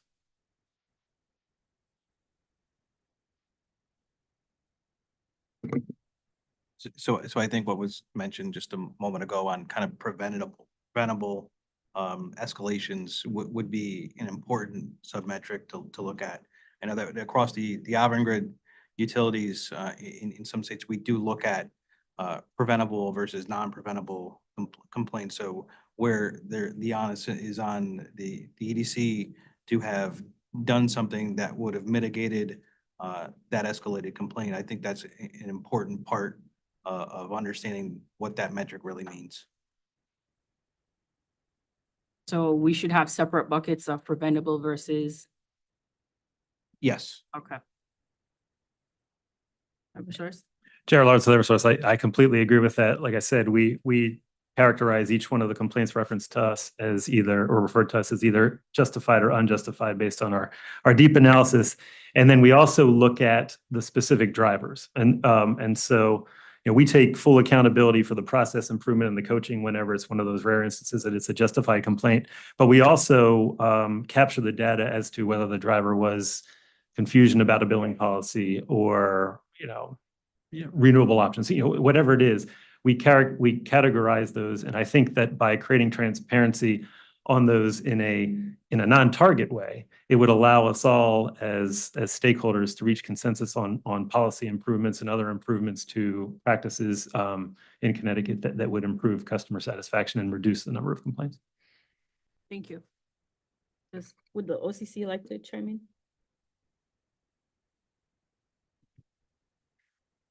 Thanks, Claire Coleman. I'm not sure if this is completely responsive to your question, but one thing I've been pondering looking at the scorecard breakout is whether the proposed submetrics for standard service and monthly temperature shouldn't be part of the target or the benchmark, sort of like in the prior scorecard we just evaluated. So those can serve as benchmarks so we understand other data, which is, I think, the submetrics you're trying to get to, whether how we measure the success of a customer inquiry call. But that would, I guess, it seems like those are benchmarks. And then to get to your harder question, I think I need to think about that a little more. What the specific submetrics would be. Tom, do you have anything to add? Wheel OCC. I guess I would just add, we've kind of talked about this internally, and it's tough because we totally recognize that there are that part of the problem here is to parse out, as the EDCs are already working on, determining the difference between a preventable or non-preventable complaint or resolvable or not resolvable, or whatever, however many buckets you want to put it into. But part of sort of the issue is also that customer service applies to any kind of contact, whether that, regardless of whose fault the contact is or whose fault the reason the customer is upset. Nonetheless, if that customer is calling the EDC is still supposed to be providing that customer with the best customer service possible, even if that customer service isn't a resolution of the complaint. And I'm following my normal pattern in these hearings of giving a totally unhelpful response, because I think I just made the problem even worse. But that's what I think makes it really difficult to determine a kind of submetric, because although that information is totally important to sort of know the nature of the complaint and whether resolving it is within the EDC's control, it's also important to make sure that customer service is being provided well, regardless of what the complaint is. Yeah, again, totally unhelpful. Thank you. I appreciate the complexity there. And maybe a question just to follow up on Ms. McDonald's about specific metrics. Mr. Lawrence, you had also indicated that Eversource tracks the driver of those complaints and inquiries. And does UI similarly track the driver of their complaints and inquiries? Yes. Yes. Denise Backus, UI, yes. Okay. And to follow up on that, if we take the approach of preventable versus non-preventable or justifiable or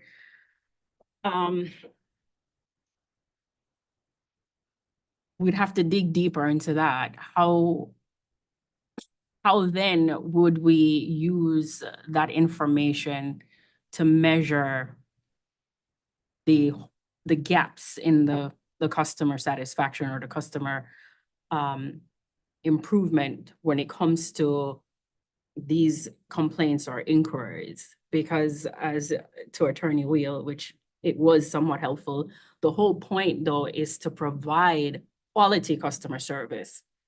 I don't want us to get caught up in, okay, we're reducing the number of calls to EOE as the outcome. The broader picture here is the EDCs need to provide quality customer service. So how do we look at those buckets if we separate it as sub-metrics? How do we measure the quality of the customer satisfaction through those lenses? Jared Lawrence with Eversource. So I think the way we would approach that is first, I'll kind of walk through the way we would approach a specific complaint. So let's say the first thing we do is look at the complaint and determine, did Eversource make an error? If we did, then we were the weak spot in providing quality customer service to that customer. We would do a human performance review, determine if it was a training issue, a process issue, et cetera. Whatever was our internal problem, we would address that and we would move forward. If we determine that we handled everything appropriately in terms of our documented policies and procedures and within PURA regulations, then the next question is, what is it about those policies, procedures, or regulations that are creating customer confusion and causing them to have to reach out to us in the first place? So I'll just use an example here. Let's say there's something that is unclear on a bill that gives a customer a misconception about how they're being charged. Again, it's hypothetical. If they were to call us up and we explain, or go to EOE because they weren't satisfied with our accurate explanation, that would be an interesting data point that we should perhaps have a conversation about potentially changing the bill format or changing the information that's required on the bill. You know, so once we've determined that it is not specific, that the issue was not specific to our customer service delivery, then we have to look at what the root cause is, and if the root cause is something that requires stakeholder input and or PURA directives or PURA ruling, then we would open up that proceeding.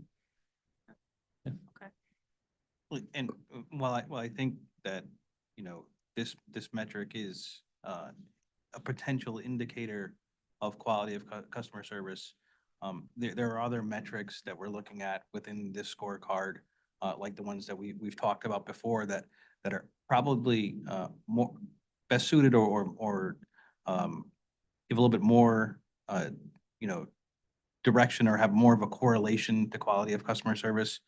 We do the same. Our process is very similar in terms of every single escalation that comes back to us is we look into the process. We identify if it's a training issue, fix any issues with training materials or follow-up coaching with a customer service representative. We look at it if it's an operational process, work jointly with our operations team to make sure that we're mitigating customer impacts as a result to reduce future instances of this. But I don't know that, you know, customer complaints are the end all be all of quality customer service and customer satisfaction. And to the extent that we can control the you know, whether or not the customer is going to be happy with a designed outcome is difficult to understand. I can respect that, Mr. Daniels, and why it's not the end all be all of customer satisfaction. I'm sure we can all agree that it's a great indicator though. Oh, of no, what- I absolutely agree that it is a very good indicator. For both companies, in tracking customer inquiries, is there any way, or is the company currently tracking for externalities that may impact the volume of call or the types of call, like a cold snap, or during a storm? Is there any way to separate the number of calls or inquiries during those times? Well, we definitely look at seasonality trends and there is definitely a seasonality that goes along with escalated complaints, right? We see it in the summer months on the electric side when we see higher usage in bills, and then we also see it when we do have storm impacts. So there's definitely some seasonality that if we wanted to try to control for some of those impacts, we could look at trending and potentially propose something. Jared Lawrence with Eversource. I mean, there are obvious drivers throughout the course of the annual cycle or the regulatory cycle that don't require a lot of analysis. But when we see a trend that emerges, it doesn't seem to correlate with one of those obvious trends, one of those obvious drivers, then we kind of dig into it to understand why. So I wouldn't say that we are actively tracking a whole constellation of potential drivers, waiting for customers to register a change in their trend complaint. But if we see a move it does not coincide with one of those anticipated drivers, then we would dig into it and seek to understand them. All right, thank you, Mr. Lawrence. I want to wrap this up, but perhaps this would be more suited as written comments or an interact, so feel free to let me know. The data that the companies would report for this metrics, what would that look like? And would it be reported on a monthly or annual basis?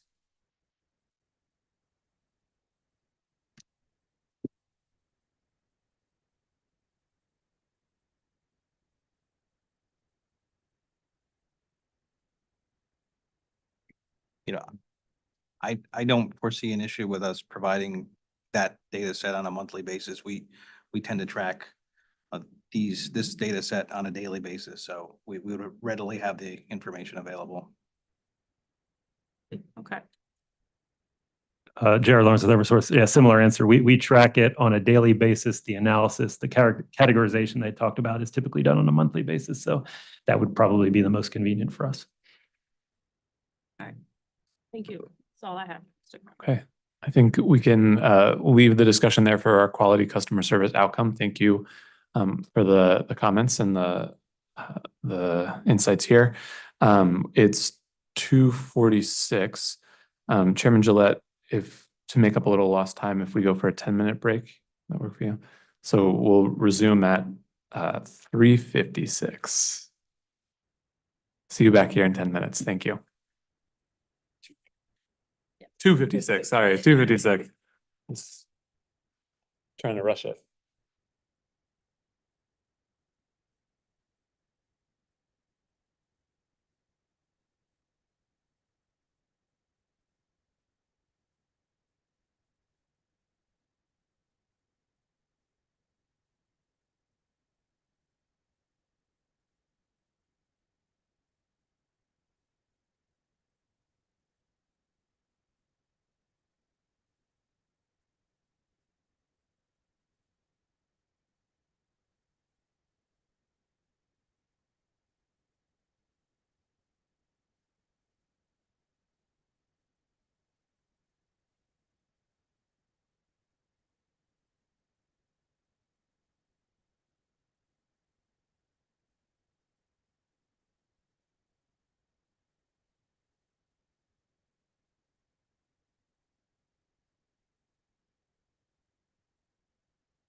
All right. 2:56. We're going to continue our discussion of scorecards this afternoon, moving on to our next priority outcome for the agenda today, which is affordable service. And thank you, Ms. Lupoli, for advancing the slide. We're on to our affordability and energy burden scorecard. And as proposed in the straw proposal, the objective here is to measure the degree to which monthly bills are deemed unaffordable for residential customers of varying household income levels. And the structure proposed would be to include a number of submetrics, including average total monthly bill, total monthly usage, energy burden for financial hardship status, energy burden for the tier 2 of the low income discount rate, and finally, financial hardship and medically protected customers. So a number of different submetrics to look at different income levels and sort of designations for customers. And the likely data inputs for these submetrics would be from existing data, some of which is reported through the orders listed here in the 2022 energy affordability decision. Also using Connecticut state median income and federal poverty guidelines data on household income thresholds and by household size. And the target here was proposed to be set using some historical benchmark, though that was not yet described in the straw proposal. So for this scorecard, I'll ask if UI has any opening comments that they would like to start us with, and then we'll get into some questions. Sure. Thank you, Kevin Donnelly with UI. Overall, affordability, energy burden, a significant issue for the company and our customers, for the state, something that we're obviously very aware of, very passionate about as well, to help better understand the drivers and how we can best inform our customers and ultimately best help our customers. A lot of the aspects of the energy burden and customers' ability to actually pay their bill are driven by elements of the bill beyond just the EDC's direct distribution charge. And so there's a lot of understanding of education and how might we best do that? How might we best inform? And then what does that mean for customers and their ability to pay? What's happening at a macroeconomic level? What's happening from a customer poverty situation, and how that impacts eligibility for hardship treatment? These are the things that the customer has to deal with and that the company is very in tune with and aware of. As far as being able to calculate it or provide a data point, I think the way it's described in many cases, we can do that. And it gives us a point of reference, and it gives us something to have a conversation around in the end. You know, that's what we should be doing, is to have this type of information so we can have a conversation and then understand, what does that mean? What are the contributing factors? How is this impacting customers? What are the things at the distribution level and the delivery level versus what are the things at the policy level or with the generation aspects of the bill as well? And with that, I'll pause, note recognizing we're a little behind already. Thank you, Mr. Donnelly. Attorney Goodman, anything you'd like to start with for CIUC? Excuse me, briefly, as a group concerned with large non-residential customers, I don't have any comments on this, but would just like to take the opportunity to say that, you know, as we've mentioned in comments in this docket and other dockets, you know, we're very concerned about affordability for large customers also. Have not recommended kind of a similar scorecard or metrics here because we think it's difficult. Like we're not sure what the best way to measure or report on that for large customers would be. We don't have the same vital signs, if you will, I think, like you do for the smaller customers in terms of arrearages and energy burden. But just don't want to lose sight as we move forward of the importance that energy affordability also is an issue for large customers. And unfortunately, without having those metrics or data to report on that you can look at to see some signs of brewing trouble, it might simply be that, and because companies don't announce we're reducing load or not making investments or not locating Connecticut because of energy costs. I think what you might see is the effects of those decisions without really being able to tie, say, investment decisions, for example, to energy costs. So thank you for indulging comments that aren't directly responsive to this scorecard. I'm sure at a different point in the docket, we can discuss that more. And thank you. Thank you, Attorney Goodman. From Eversource, could you introduce yourself for the record, please, and share any opening comments you might have? Sure, it's Jess Kane with Eversource. So we're pretty excited about this topic. We know many of the stakeholders here have been actively engaged in this topic for the last 5 years. Connecticut, I would think, went from very far behind to joining a dozen states in the nation that have a discount rate, which really helps our state be one that people can grow up in and grow old in, which is fantastic. As far as we did make some specific recommendations that we thought could help us in the journey, because it will evolve. So, for example, and how to measure the energy burden. And we did wrestle with this in the discount rate docket as well. That ACEEE study in 2018 that identified the 6% of household income should go to energy. It didn't bifurcate electricity, gas, delivered fuels, and it didn't bifurcate number of people in the household, nor did it identify if that was a primary source of heating. So all that the industry is wrestling with. And so for this one, it's a good one to be aware of, wrestle with, and I think we're already modifying the discount rate to try to adapt that to make it more affordable to some. And to CIBC, to Jay's point, we did also recommend a balance on the discount, which would be a measured cost. So what's the average cost to all customers to provide the discount to low-income customers? I think we followed some of the recommendations and insight OCC had provided about what neighboring state New York does, which is provide a cap or a target of no more than 2% of total billed sales should be the total cost of the discount rate to all customers. So we thought that was a good check and balance. And I'll pause there. Thank you. Consumer Counsel? Thank you. Yes, our office is very excited about this scorecard. Affordability is very close to our heart in terms of issues we care about, and we have been working very hard to analyze energy burden across dockets, both the LIDR docket as well as the affordability dockets. We monthly scrub these compliance filings and try to figure out calculations internally. So to have a scorecard where we're all using the same data points and have transparency around how we get to numbers, I think will be really helpful to be able to evaluate,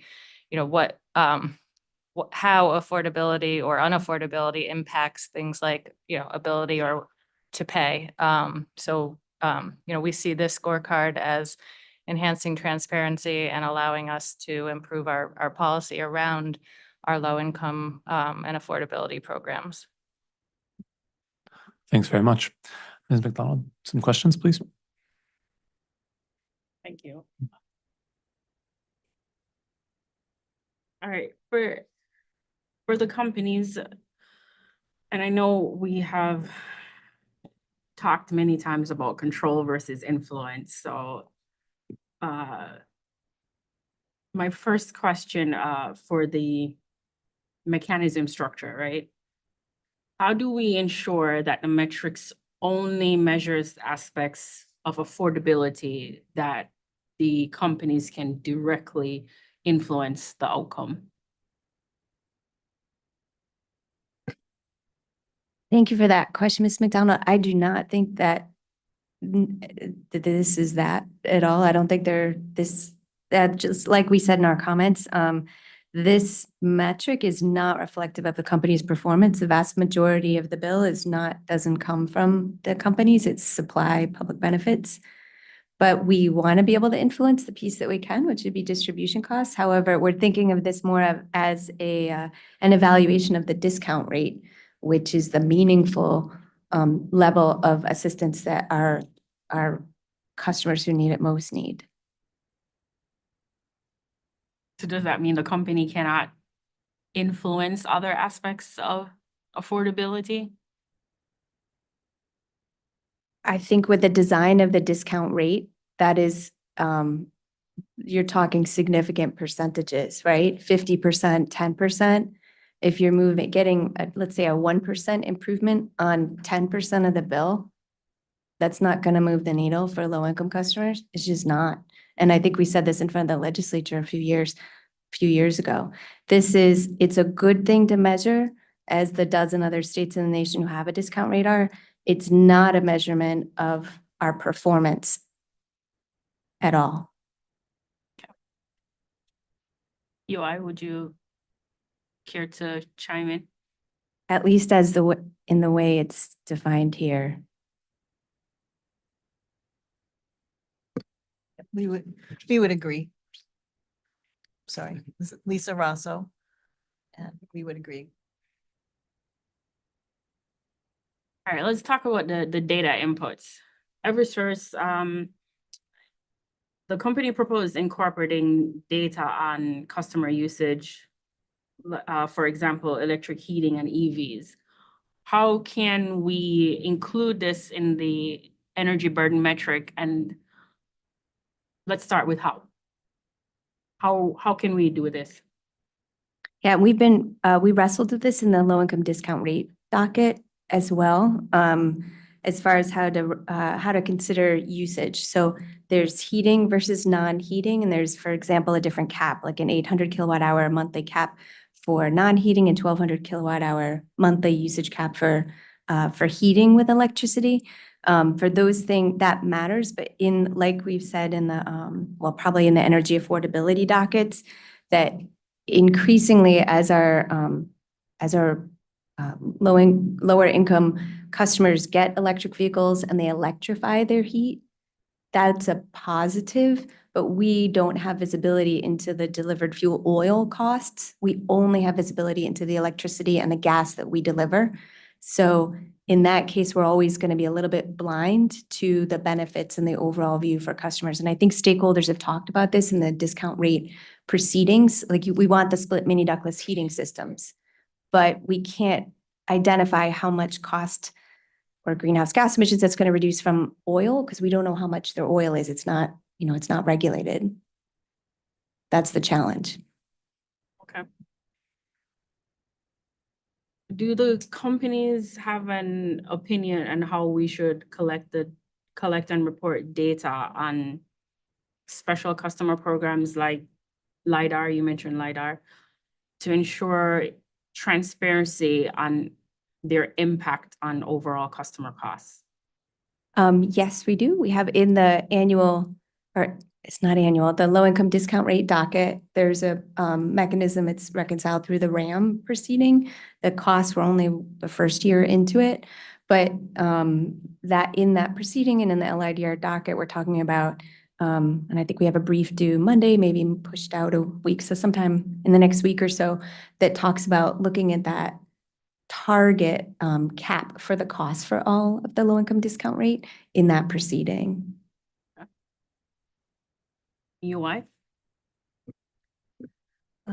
We agree, and we also, as the LIDR, we need to give it time to see what it's going to accomplish for our customers, because as time goes on, the costs of MPP and of course BFP, which will go away, but those are going to reduce. Those costs are going to reduce in RAM because of the LIDR. So as customers, get rid of their arrears, and those programs aren't required because the customer can pay their own bill because of the discount rate, we believe that those costs, as time goes on, will reduce.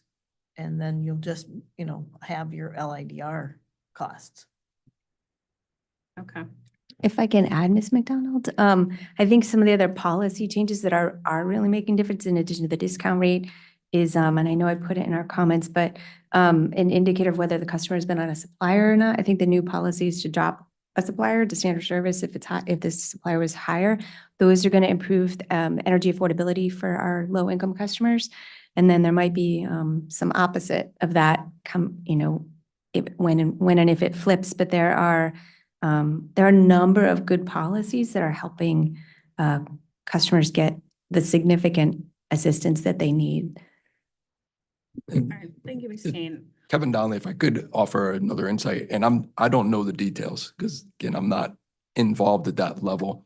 And it just struck me as we were having the conversation here, and this is more open conversation, like a question for us all to consider.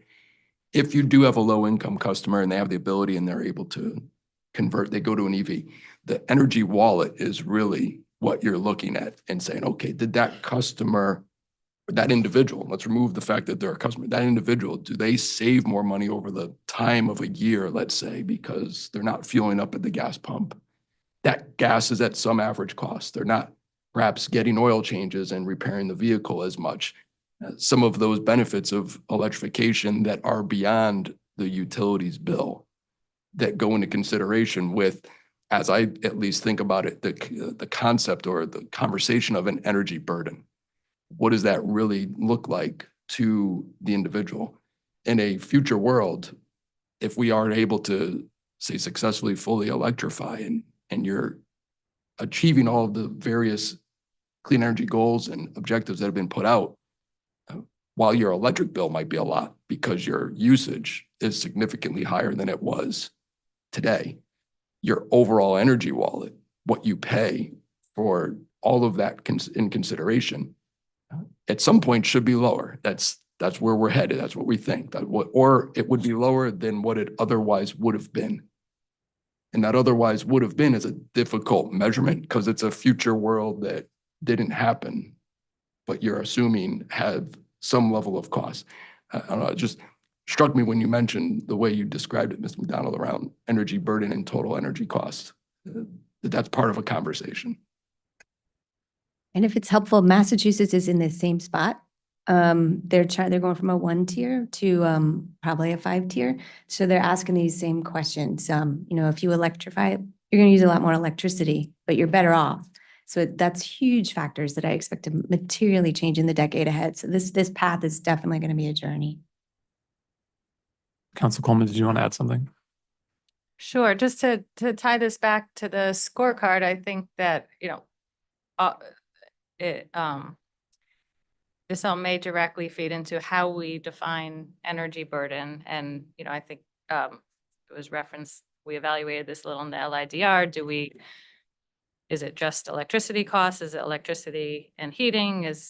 How do we consider water in part of that? So I think defining, are we looking at electricity burden versus the overall energy wallet? I like that phrase in terms of the holistic household spend.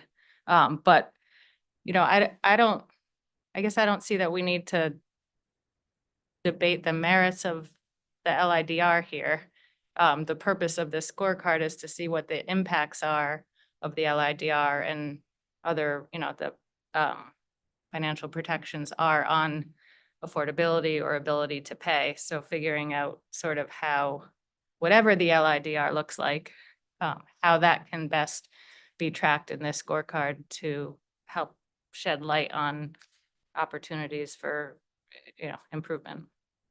I appreciate that reframing on the outcome, right? Like the objective here is around the customer's experience, the customer outcome of affordability.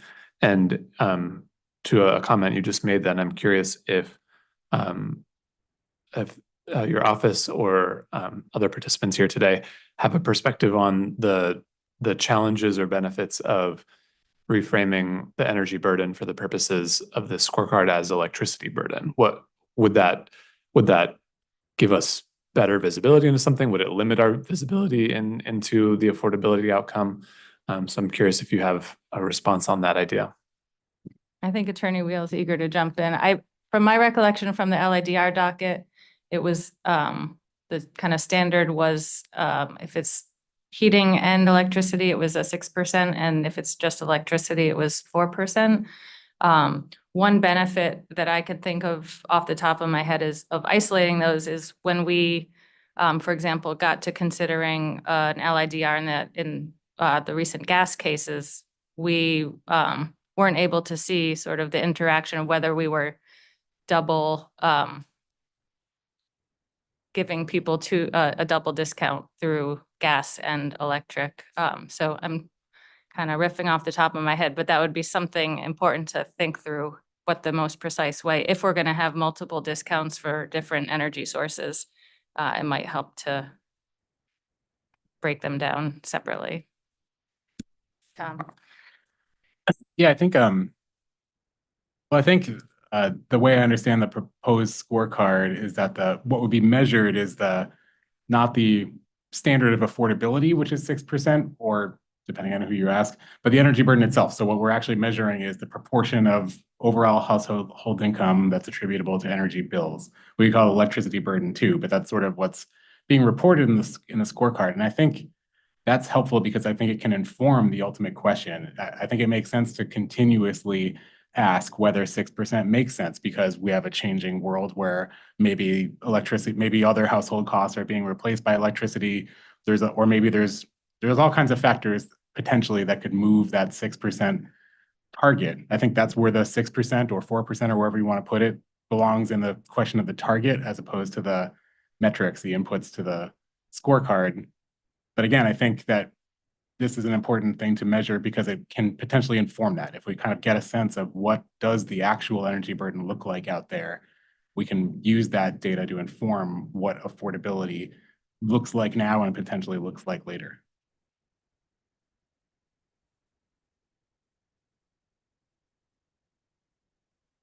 That's all I have. Did anyone else want to respond to the question of reframing energy burden as electricity burden and the benefits or challenges? I'll just add one. So on the practical challenge of coming up with the numbers, the household size matters. So you can have a household that makes $50,000 a year, and if they have 2 people in the household, they can be low income. If they have 4 people, they might be low income. 2 people, they might not be.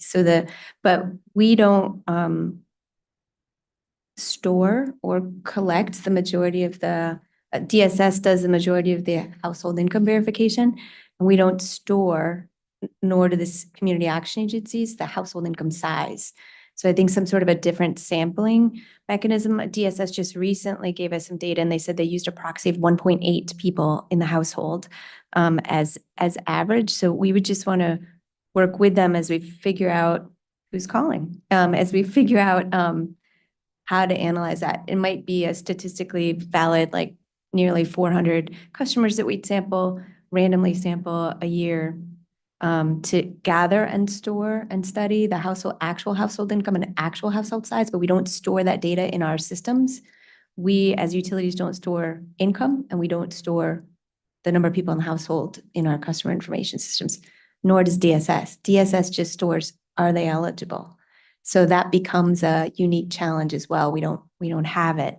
But I think on an annual basis, we should try to figure out how to get it, and in some statistically valid way. And DSS can probably maybe help us with that, or the community action agencies. Just thought I'd share that. Thank you, Ms. Kane. I acknowledge those data challenges, but I read the straw proposal as proposing that we would benchmark based on like income brackets. So, the energy burden for a total monthly bill of $200 for someone, in the 60% SMI, do ranges without having to have the individual customer income data. But I don't know if anyone can correct me if I'm wrong, if that read was incorrect. I'm not going to make a determination from here in the meeting, but I think that's something that we can certainly further discuss and further work on through discovery here. Any comments from UI on this topic, or? Kevin, Donnelly, I guess one comment just in terms of a name, like what's in a name? I think that was your question, energy burden versus electricity burden. Well, but just to be clear, not simply the name, but what's actually being measured, right? Looking at electricity versus energy. Yes. So, and I'm not probably in a position to give the full details. Maybe my colleagues can answer some in more depth.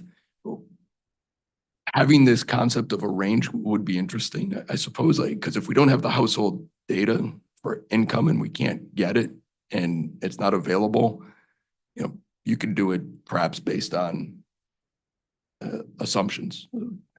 This is percent of this income. Having a good career lessons learned a few years ago around this time when we tried to use marketing data to auto enroll customers who seem to have a likely low income.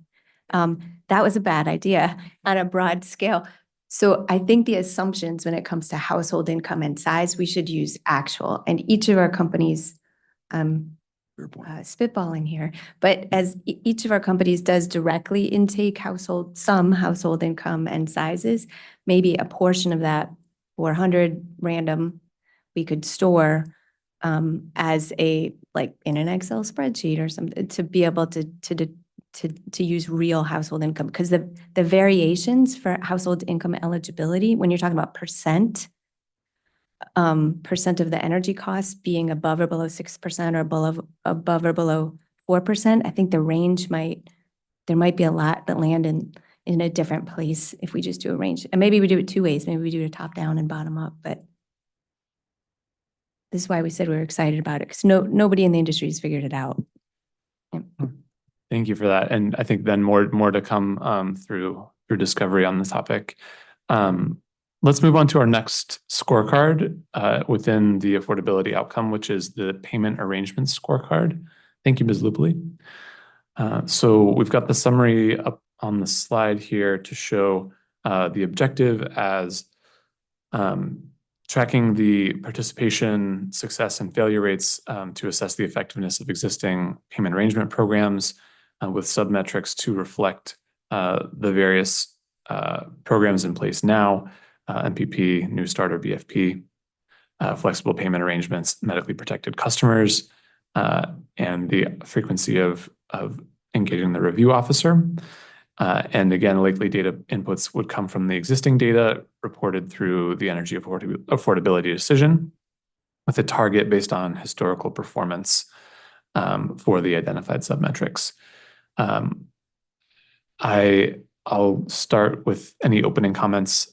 Eversource, Ms. Kane, would you like to say any opening position you have about this, or we can move on if nothing to say? I think everyone's hopeful for that. So when it comes to payment plans, I think we said we welcome a scorecard on this. Most of this data we already report across a few different dockets. That said, I think the key drivers of the payment plan performance are Pura has explicitly designed very carefully the duration, the down payment, and the structure. And so we don't have much leeway there any longer. And we have made some recommendations in this year's energy affordability proceeding, we and Avangrid jointly, to be able to have customers have a higher payment rate, and then ultimately customers are responsible for paying. There's energy affordability and there's energy accountability. And ultimately, we don't want to be solving housing affordability with energy on the backs of energy bills. That's not fair, and I don't think anybody was intending that. And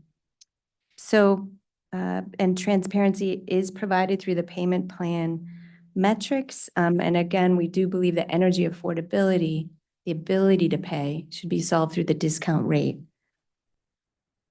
Downstream, if then you haven't paid that bill that has been deemed an affordable bill to pay, that's a different situation. That's you're not paying. And so it shouldn't be solved in two places. That's it. Thank you, Ms. Kane. OCC, anything you'd like to say as an opening comment about this scorecard? Just very briefly, supportive of the effort to track this data. It's really important to understand, participation rates, and so that we can evaluate successes. And feel like I'm broken record. The intent of all these scorecards is to give us information and help us evaluate, programs and hopefully leverage opportunities to improve them. I think this one does the same. Thank you. UI? Kevin Donnelly, I'd say again, agree with what Ms. Kane had said there, and emphasize that we also track this information. We also welcome the opportunity to get some transparency around whatever we can, find ways to do this in the best way. Thank you. And Attorney Goodman, anything you'd like to add on this one? Not at this time. Thank you. I see you unmuting, but I'm going to defer to Ms. McDonald first for her questions. You'll have an opportunity, Ms. Kane. I'd like to know what considerations should be made when designing the scorecard to reflect the historical factors such as auto enrollment and the emergency moratorium that have affected the payment arrangement numbers. Thank you, Ms. McDonald. It's going to take probably 3 to 5 years to get back to have a baseline, because not only did the moratorium happen in Connecticut, but also all the payment plan rules have changed. There's no baseline, and it's been a few months since customers have been required to pay their bills in Connecticut. So we have no baseline, and the data that we do have, that we did put in the energy affordability docket, and we actually filed on page 50 of our response, shows that the payment plans that are in place currently are landing us at about 3 times higher arrears level than they did pre-pandemic. And again, we don't have no control over the rules for the payment plans. So 3 to 5 years to get a new baseline, and it's going to continue to be worse than it was pre-COVID with the current rules. And that's not new on the record. We've talked about that collaboratively through the energy affordability docket. And I think Pura will be having some decisions on that in the month ahead. Can I just add to that? Dan Trainer from Eversource. In addition to kind of the rules changing, along those same lines with new MPP coming in this year, there's zero baseline for that as well. So we don't know how customers are going to react. Obviously, it's a great program. It's going to be easy for customers to understand, but we don't know how customers are going to succeed on that, what the payment rates look like, what the forgiveness rates look like on that program at this point. So that's going to take some time to kind of build that baseline there. And then with New Start going away in November, we'll see an eventual shift over the next year of customers that maybe fall off of New Start or get newly delinquent going to new MPP versus New Start. And then additionally, with the implementation of the discount rate this year, it's becoming easier for customers to pay on payment arrangements and on the arrearage forgiveness program. So customers, in theory, should be more successful on these programs because it's more affordable and easier for them to pay. Thank you, Mr. Trainer. You're welcome.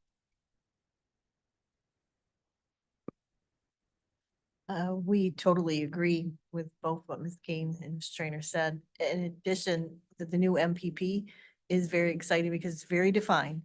It's, the rules around how many times if you fall off, what happens to get back on, and if you fall off again, everything is very clear and very defined so that it can be explained to a customer from a customer care point of view, and the customer knows what to expect. Whereas, currently with the payment plans, they're only $25 and they fall off and they, get a disconnect, they call back in, get $25 again to, our point in our plan. They're not getting anywhere in a lot of cases. So we're very excited about MPP and giving it time to, level out along with the low income discount rate. And like I said, because of it in the plan, we believe that over time, MPP, because that'll be the only one, you'll see the cost of that and RAM go down. Thank you, Mr. Rousseau. So staying in that vein which the companies have argued, you don't have control over the customers paying their bill. Should this scorecard then focus on tracking the company's efforts, like the outreach and communication rather than that customer outcome? It's a good question. I would say, better than communication is that auto enrollment, which I know you mentioned a little earlier.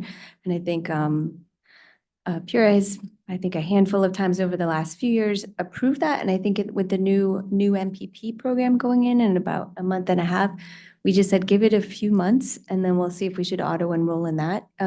We just wanted to let it kind of feather out shake out any sort of kinks the first few months. And that said, I guess the communication we've filed and had stakeholder input and has all been reviewed and approved and in many cases directed, Ms. McDonald. So we're looking forward to like this new. We had a tech session on Tuesday about a new stakeholder collaborative process with a working group to get input on our communication so that the utilities can once again start to have accountability for our with communications, which we haven't had for a few years. And we welcome that. It's going to take a little while, I think, to take with the training wheels on. I think that the analogy was for stakeholders to get comfortable with that. But and then a question would be, what's the indication of success? Because it's not that no customers are eligible to be disconnected. That's not a communication thing. That's a yeah. It's the can't pay, don't pay, won't pay. And we're sending a ton of communication, and the communication is rated by customers as 90% or higher, easy to understand. So I'd question what the metric of success would be there. And we've believed it was enrollment in the payment plans. And that's why we think we've been nailing it with the auto enrollment. Put them on the best thing for them right out of the gates. And that's, I think, been a real help for our customers. Thank you, Ms. Kane. Nick Daniels, UI, would agree, similar sentiments there in terms of making available the best possible scenario for the customer, whether they're, the payment and the plan is followed up on, and the customer is able to remain on that plan. But, our initial, best thing that we can do is to direct the customer and get them enrolled in the best possible program. So enrollments being one of the key indicators here, I think is important. All right, so in listening to both companies, other than enrollment, what specific payment arrangement metric should we highlight in the scorecard to give us the most meaningful insight into success of payment plans as a whole and reducing arrearages and improving affordability? Feel free, if this is best in an interrog, I'm completely. No, it's okay. We'll give it a whirl while we're here in person. Then I think for payment plan success, we've actually proposed some new ways to define success. Is it completion of the new MPP? Is it percentage of the past due balance resolved? Is it that they have been enrolled and even got 1 month of success? So it's not like black and white as far as what success is. And I think we proposed a nuanced way to assess the utilization and effectiveness of new MPP and how customers are using it compared to like what they use under prior MPP and what they used under our soon to be retired voluntary arrears forgiveness programs. And I think that's been a super productive and collaborative discussion each year that has resulted in the changes to new MPP. The requirements to pay monthly instead of twice a year, removing the barrier of not needing SEEP to enroll in it. So I think the metrics as defined are good to look at to help inform policies and programs. I don't think that they're an indication of our performance, but I do think they're very helpful to consider, and we've used them to change policies and program design.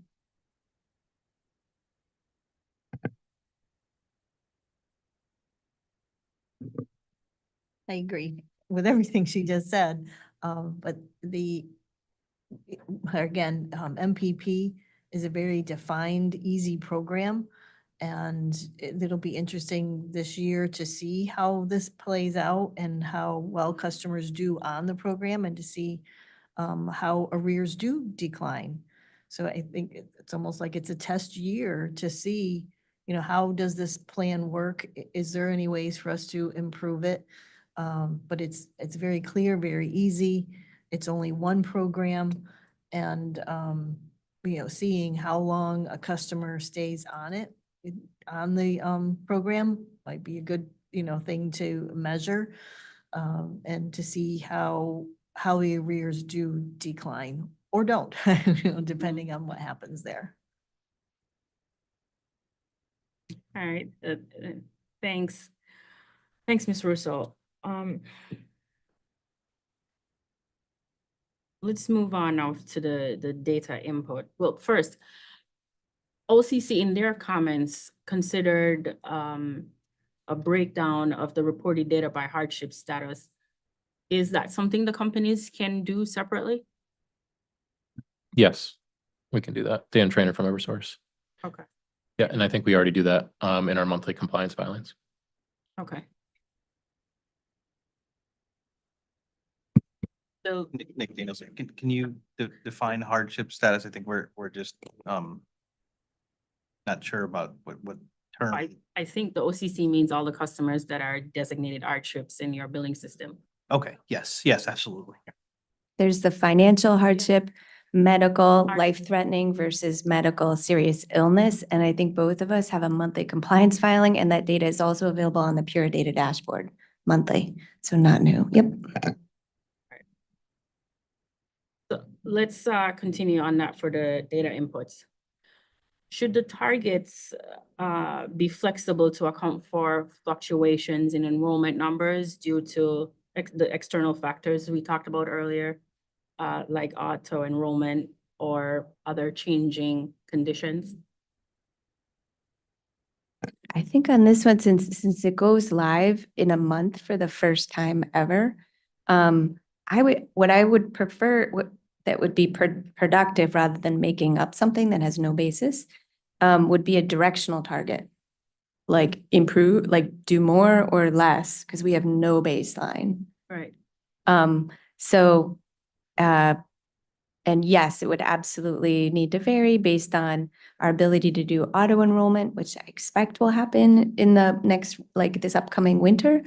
But there'll be a lot to learn. So just as context, I think maybe there was a target for new MPP success the way it was previously defined.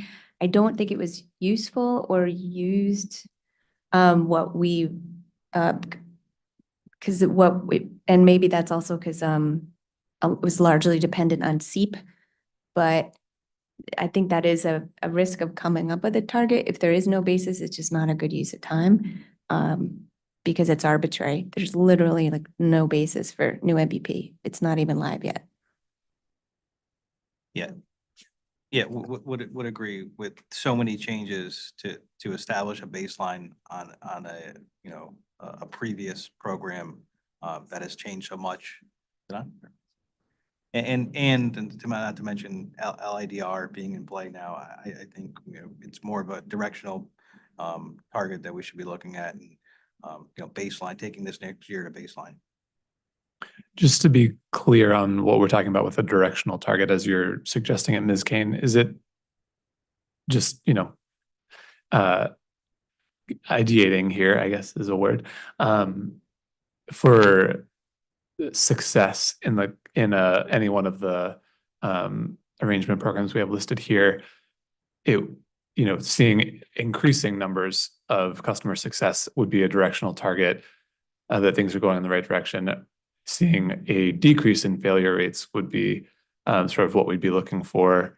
And I think those are kind of the two things that we've proposed, at least in the straw proposal. But am I accurately interpreting what you're saying as a target? Kind of. I think in the energy affordability docket, we each proposed, and I think stakeholders are weighing in on the specific metrics that would define the overall effectiveness of new MPP, and it's different than just participation or completion. Okay. I think we would propose that it's like what percentage of the past due balance is resolved. You could say, do you want more customers enrolled in it? Well, I'd rather have less customers eligible for it, meaning more customers don't have a past due balance to begin with. So there's that's another one with the challenge of the target, but of the percentage of customers who are eligible for it, we'd aim to auto enroll them all, which would be 100%. But then the percent, like their payments, comparing it like directionally up or down, it's very different than our current arrears forgiveness program, where for each payment you make, we forgive 1/12 of your past due balance. So for customers with very large balances, they're better off on our current arrears forgiveness program than they are on new MPP, which only forgives the amount of your payment.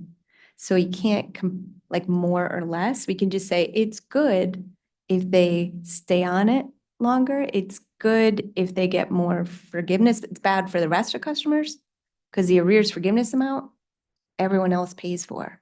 So it's that balance. I think this summer, for example, coming out of the 4.5-year moratorium, we've seen a record amount of customers get it on New Start and getting record numbers of forgiveness, and that's going to hurt all customers next summer in the annual RAM proceeding. So it's that balance. What's good? It's not. Yeah, Dan Trainer from Eversource. We have about 62,000 customers on New Start right now. And the forgiveness that we're seeing is up over $50 million already this year. On a traditional year, it's about 25 to 30 million total. So we see those customers taking advantage of the program after the 4.5-year moratorium. And as I explained earlier, the LIDR, the discount, is making it easier for customers to afford and stay on and receive the forgiveness from that program. But good for some can be bad for others, like all customers paying for it, like CIEC. Okay. Council Coleman, and then I think we're going to move on to our next scorecard. Sure, I think just with respect to the target setting, because of the fact that in this case, we are starting a new program with the new MPP and retiring New Start and BFP, it might be a good case for starting, if I think the new MPP is effective. Yes, imminently, November 1, starting now, what are the year-over-year trends? I think when we debated a few tech sessions ago, what does it mean to have a scorecard and a target? One of the use mechanisms we have referred to is establishing trends, and this feels like it may be appropriate. Anything else? Good. I'm being invited to sneak one in, even though you said Consumer Council Coleman was last. I was just going to say, I think of this as maybe a weird visual, but I think of all these affordability programs kind of like a chain of rubber bands, because there's so much lag and so many lag factors involved in sort of the causal chain between like what you do on the front end when you design a program and what the ultimate impact on arrearages or affordability or uncollectible expenses, whatever kind of thing you want to pick on the other end. It's hard to know when you make the change on this end, how long it takes to kind of filter through that chain on the other end. So in my mind, I think it makes sense you could pick a target that's kind of any one of those things. But what's important, I think, is just to recognize that you need to constantly keep that lag and the unknowability of the lag in mind when we look at the results that come out on the other end. That was all. Thank you. All right, we're going to move on to our final scorecard in the affordability priority outcome, which is accounts receivable and uncollectibles. So continuing some of the discussion that we've just had on our prior scorecard. So here, the objective is to track data on customer arrearages, accounts receivable, and actual write-offs to understand the trends.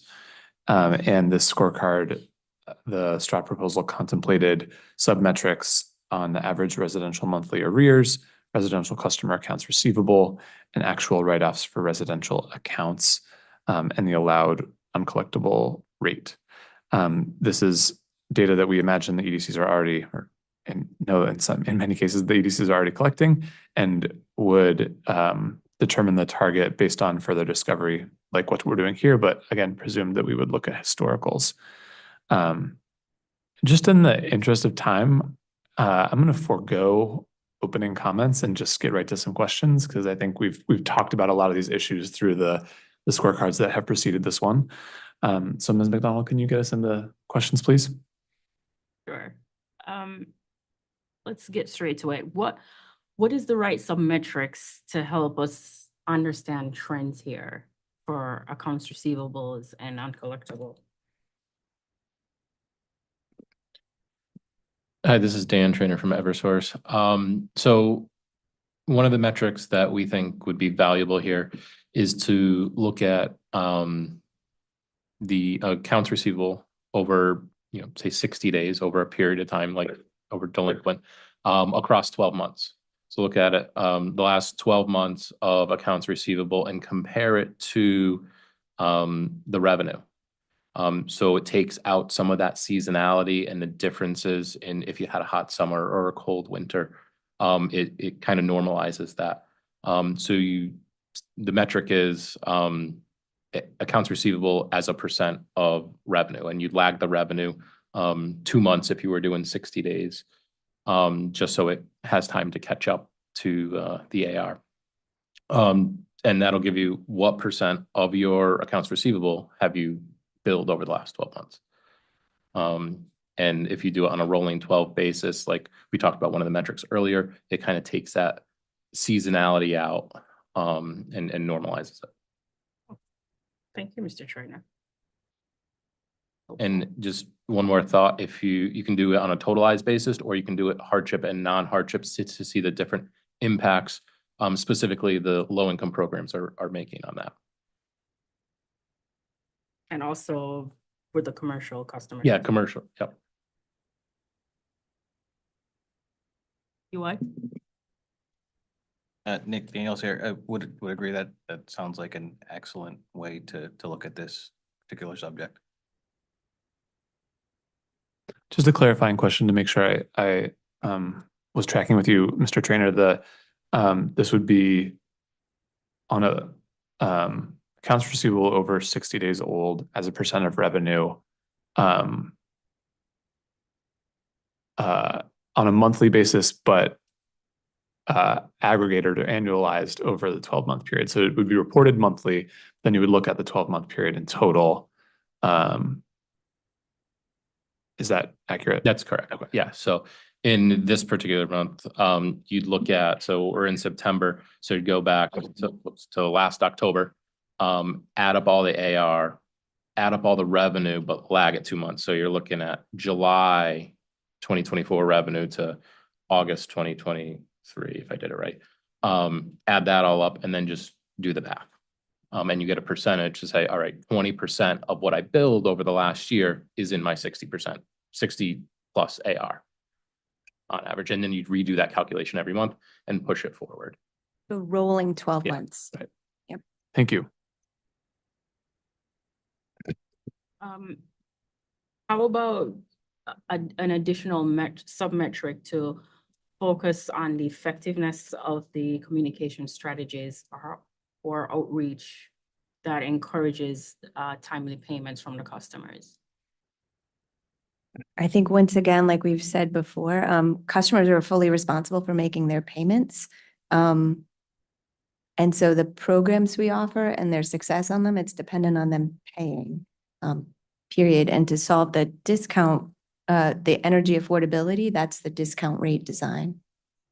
No, but Ms. King, what I'm trying to get at is, all right, let's use LiDAR as an example, right?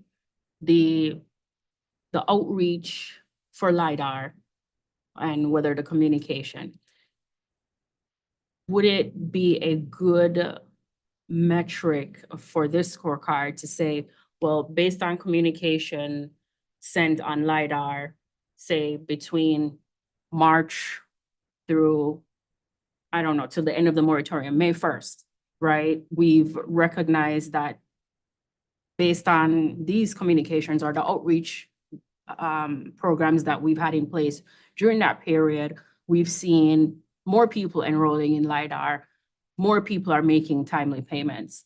I want to measure the strategy that the companies are using based on communicating with their customers and participating in outreach programs? Thank you, Ms. McDonald. I'll share, communication has near no value compared to automatic enrollment. And that's why Connecticut has become the second state in the nation to automatically enroll all customers with the DSS data matching. So we don't want to just find out who's low income during the winter moratorium. Now we find out every month. DSS sends both of us a list of all of our, we're up to 17% of our customers are low income. So that's the best thing, and we've implemented it. And I think I spoke to that in the PIM conversation. We have probably surpassed Massachusetts at this point. So if you were to benchmark us, this is that one that we're best in the nation on. It's not related to communication. It's related to, we have automated data matching. And so we have even more than DSS has at this point. So if we want to reward exemplary performance, we're happy to take an incentive there, but we're already crushing it there. So I would not think that communication at that point would be a good idea. Yeah, more effective than what we're already doing. Thank you. UI. Would UI, Nick Daniels here, would agree with those sentiments. And also, you know, communications and propensity to pay. There isn't really necessarily a correlation. I think we're looking at other scorecards, you know, the previous scorecard with enrollments, you know, that's probably a better suited metric in that scorecard than in here. Okay. Right, thank you. All right, for the data inputs, right? What data should the EDCs report for this scorecard? I think that the data that Mr. Trainer just spoke to, That's it. AR as a percentage of revenue, that's kind of industry benchmarkable. It's the ultimate one. There are sub-metrics that you kind of look into, hardship versus non-hardship. You can look at total dollars, but our total dollars for every utility in the nation are going to vary. And so does revenue. So I think, yeah, you already shared that. Yep. We would share the same sentiment. All right, thank you. All I have, Mr. Kirk. Okay, thank you. Let's move on then to our next priority outcome, which is reliable and resilient electric service. I'll give a brief overview on the next slide. Thank you, Ms. Lupoli. And I see we have a changing of the guard at our EDC tables, so let that. What's that? Oh. Well. All right, so this proposed scorecard is the Blue Skies, Sadie, Safi, and Katie scorecard, which aims to measure system-wide EDC reliability performance and does so with the three sub-metrics for which the scorecard is named. And the likely data inputs that were contemplated in the STRAW proposal were the existing data, data that's used to track and report these three metrics, calculated using the IEEE methodology. And for a target setting methodology, the STRAW proposal proposed two different targets comparing to a moving 4-year historical average of past performance, as well as a comparison against peer utilities with a methodology that would be yet to be determined.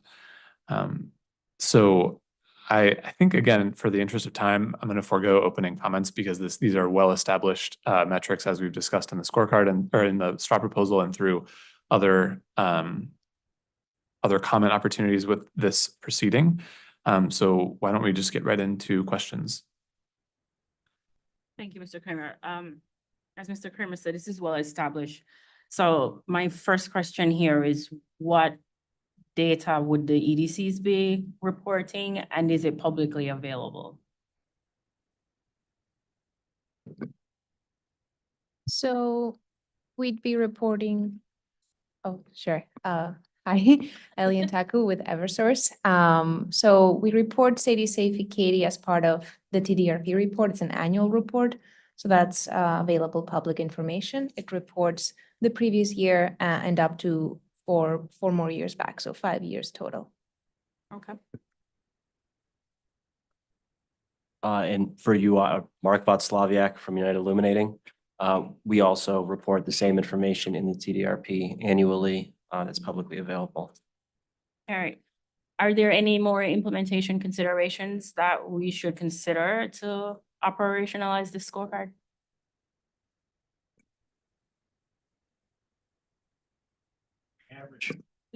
Chuck Eves from United Illuminating. A moving average, looking at the past and based upon our improving performance, kind of designates a level of investment. So the reliability performance is tied tightly to the level of investment we have over the years. So that's a consideration we need to have as we move forward. To maintain or get better requires a level of investment to keep it there.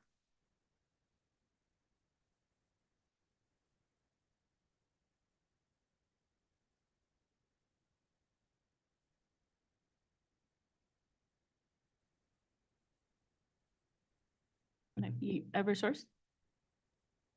Totally agree with UI on the level of investment tied to the performance. We do have robust automated ways of calculating these numbers. We have the IEEE methodology or the Connecticut specific methodology to mitigate the stochasticity of the weather events. So no technical challenges in calculating them. Obviously, the linkage to the investment is still a discussion topic. Thank you. That's all I have. Any other comments on this scorecard OCC? Anything you want to add before we move on? Sure. Tom Wheel from OCC. I guess I'm a little, certainly wouldn't dispute that investment's directly tied to reliability. I'm confused as the proposal to include investment levels as part of the scorecard, or is it? I guess I'm not. I think the question referred to operational considerations. So I just wanted to make that tie that the two things go hand in hand. If we have an expectation that we're going to maintain or improve reliability, then associated with that are the tools to do that. So both should be considered as we consider those targets and how we move forward. Okay, thank you. And sorry for directly asking a question. That's all I got. Thank you. No, free-flowing discussion, chance to ask each other opportunities. That's the point. So no problem there. Maybe one more thing on the blue sky metrics. So we don't want to derail the conversation back to PIMS. We discussed it last time, but we want to bring up sort of the CME, CLEAD and the PIM again in this discussion of the scorecards, just because the CME and CLEAD don't have the makings of a PIM in the short and medium term. And these blue sky metrics, we feel, are the only ones that have the makings to be PIMS soon. So we bring it up, if they're scorecards, they're not PIMS, or would they be? So we just want to sort of bring that up. It seems like for some priority outcomes, reliability and resiliency included, the delineation is based on the different perspective that we have on what the design principle is. And so some priority outcomes would probably benefit from a vertical discussion of everything we have as a pool of metrics, scorecards, and PIMS, rather than a horizontal discussion of by performance mechanism.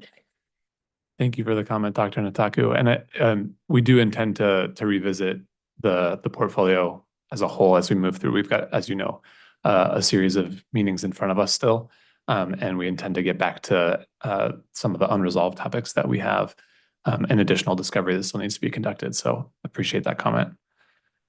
Okay. If there are no further comments here on Blue Sky, Sadie, Safi, and Katie, we can move to the next scorecard proposed for reliable and resilient electric service, which is to look at all-in Sadie, and to do so as a measure of system-wide EDC resilience performance, inclusive of major storms. And this scorecard consists of just one metric, which is system-wide Sadie, inclusive of major storm events.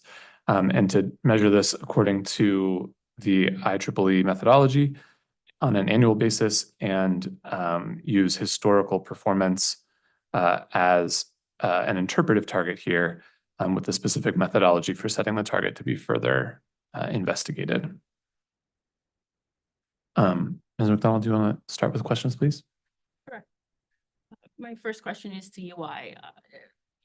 In your comments, you testified that because SAFE is sensitive to severe storms that vary widely in their impact, performance is best measured by taking the averages over a full sample period. Can the company elaborate on the methodology that would be used to take the average for this full period, sample period? Chuck Eves on behalf of UI. I'm sorry, Mr. McDonald, you used the term SAFE. You meant SADE here? No, you said SAFE. SADE, yes, sorry. Okay. I wrote SAFE, but I meant SADE. You want to, okay. Right. So Mark Václaviak from United Illuminating. So when looking back to 2005, the average all-in SAIDI for United Illuminating was 6.9. However, during those period, there were 3 years specifically that heavily skewed. 2011 with Tropical Storm Irene and the October snowstorm. Also 2012 with Superstorm Sandy and 2020 with Tropical Storm Isaias. These had SAIDI figures of 31.3, 46.1, and 21.6, significantly above those averages. So I think it's critical to highlight that there are these years with these extremely severe outlier events. And so when looking at a time period in order to set a historical reference, we do want to make sure that it is a long enough sample period in order to capture these periods. Because during that time period, since again 2005, those are the only 3 years where UI has essentially gone above that average threshold. So again, when looking at the full sample size, we just want to ensure it's not something of an abbreviated period, such as a rolling 4-year period, that we are able to capture the severity of storm events in those outlier years. And I think Chuck Eves on behalf of UI. I think to Attorney Wheel's point earlier, I think, it's instructive to look at these numbers, but they need to be taken in context. As Helene approaches the Florida coast today, when we have storms of that nature, they're gonna, as Mark said, they're gonna produce wide swings in our SAIDI performance. So in looking at this, we simply need to recognize that is a truth. Thank you. Just to follow up then, does the company have an alternative proposal for what an appropriate historical period would be for a benchmark? You look at the return period we have seen here at UI, I think it's on the order of 10 years plus to ensure that we're capturing enough major storms to set the baseline at a level that would include them. But then I think, any individual year's performance would have to be looked at in terms of what occurred during that year. In 2020, in UI and Eversource, we had both Tropical Storm Isaias, and as we were testifying in a legislative hearing, we had a tornado come through our territory. So that was an outlier year in comparison to other recent years. And I think a metric like this has to be taken in that context. So from the Eversource side, I think going back more years could potentially allow us to capture those big storms that occur infrequently. So, if we have something from 2011 and 2020, when we're in 2027, 2025, we shouldn't lose that piece of information. The other part is the frequency of these storms. So yes, the Eversource all-in SAIDI, same as UI, was very high in 2011 and 2020.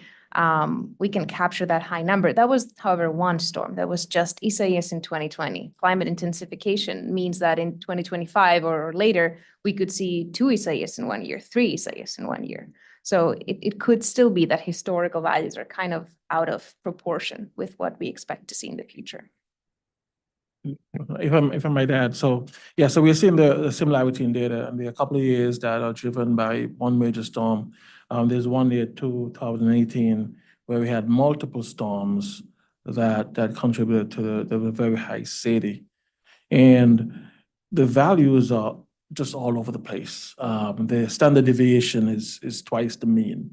So that tells you have a significant amount of of variation in the sample data size.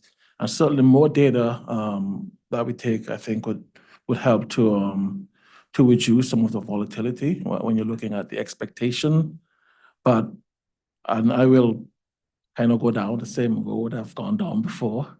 Caution about assigning a target or interpretive target or reference value for this in particular, just because of the significant volatility. In fact, it strikes me that this is more of a metric, not a scorecard. It allows us to gather the data, to observe the data over time, and then to be able to understand the tie between all-in SAIDI and investments, tie between all-in SAIDI and outcomes. And with enough data and analysis, we could probably develop an interpretive benchmark for this, but I shudder to think of what kind of target we would assign to this type of data set. It really is all over the place. I hear you, Mr. Freeman, and I hear you, Mr. Reeves, but do the companies currently differentiate between normal operational performance and performance during severe storms? Those will be the blue sky metrics in comparison to the outline metrics. So yes, and that's really why those blue sky metrics exist is the concept that these outlier events are going to provide significant deviation to the data. Yeah, so, but you can extrapolate the information from your blue sky to say, well, we had a storm in the situation I see as in reporting the data here for the scorecard, for the all-in scorecard. So the blue sky data still has storms in it. They're minor storms. But if a day is over the trouble spot threshold, which is historical average based, then we'd call that a major storm day, and it would not be included in the blue sky metrics. It would only be included in the all-in metrics. Okay, so your averages still would be impacted. That I'm understanding that correctly.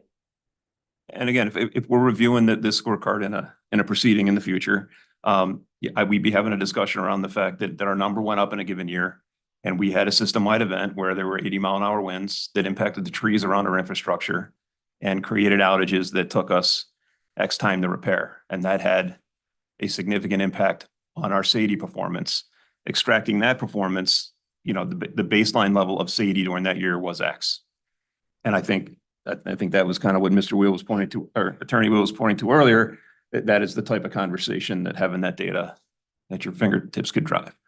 Or was there a variation in our blue sky?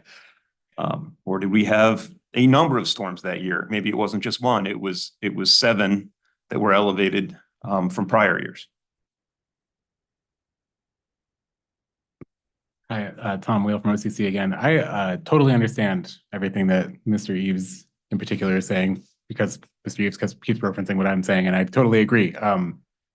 My only concern, I agree with the concept that it's important to know both like the broad set of data and to understand if there are outliers in there and why.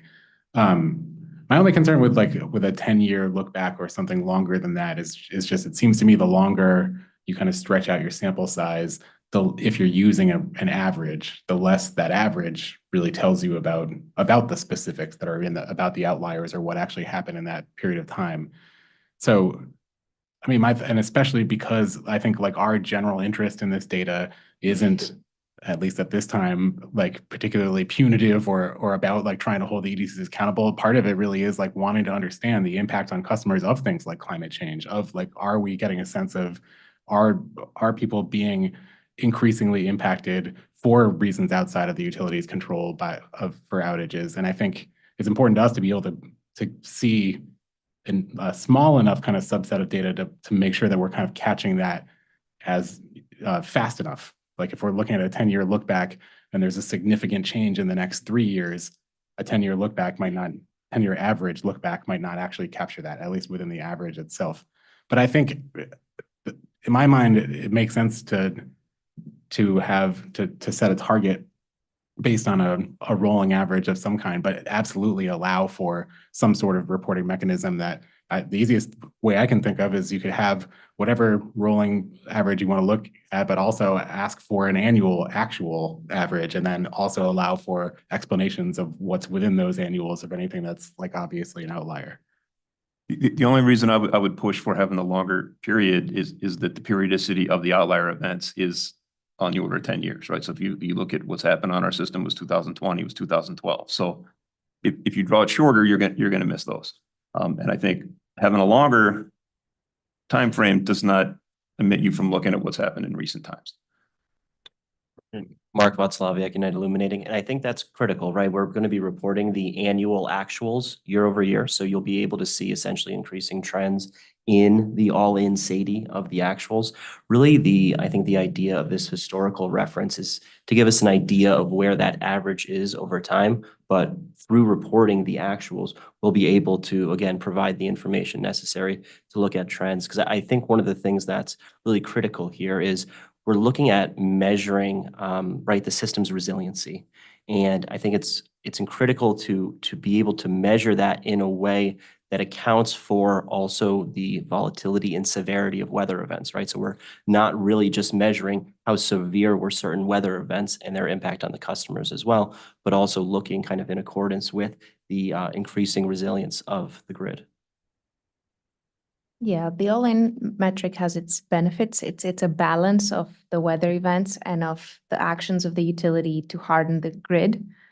So this is a pro, but the con is that you can't really know exactly what happened. So year over year, we expect these metrics to be volatile. We expect this metric to change. We see a drastic drop off of the all-in SAIDI from 2020 to 2021. Why? Because we didn't have another Isaias.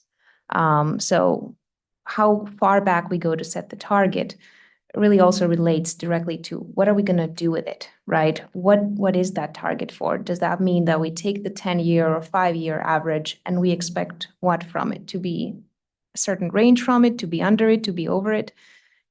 Because of the randomness of the weather events that are in the all-in SAIDI, and there is no way to mitigate against them.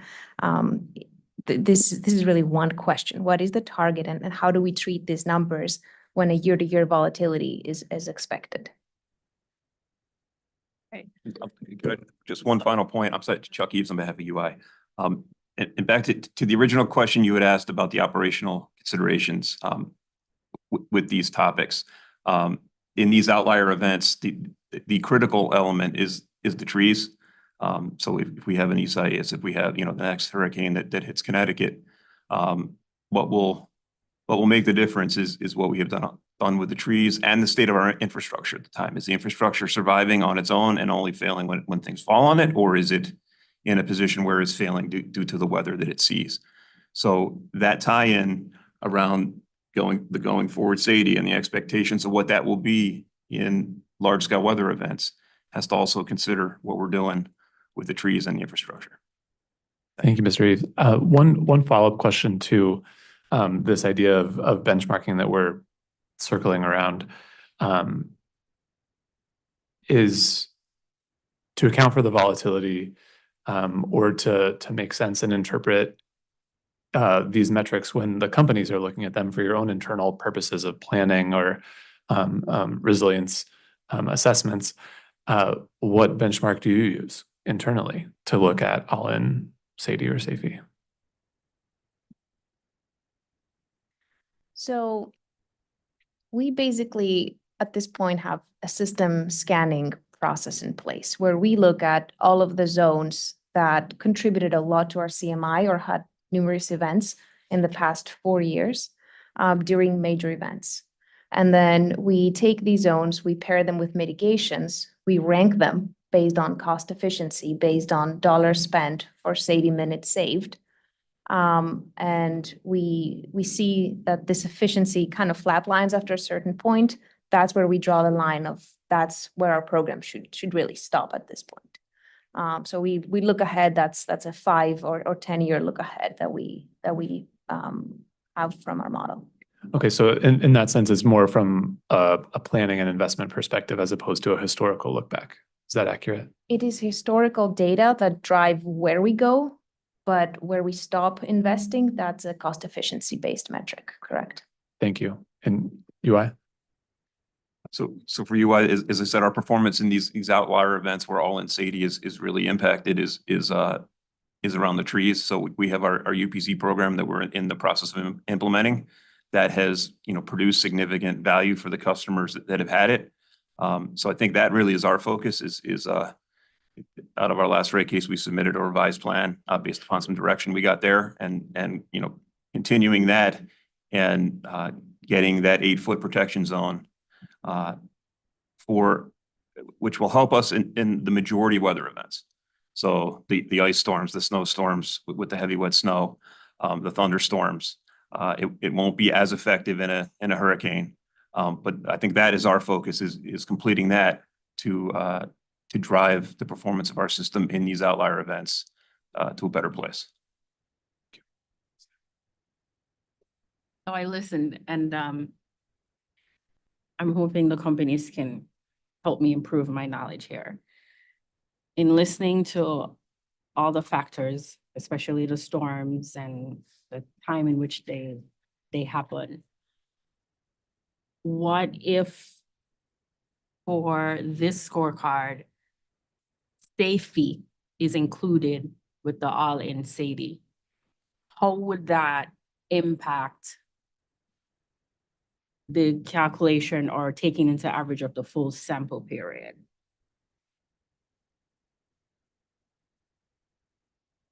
And if it doesn't, please help Chuck me. Eves on behalf of UI. I think the concept we have discussed would be equally applicable to Safety. As the weather comes through, the number of customers are going to be impacted.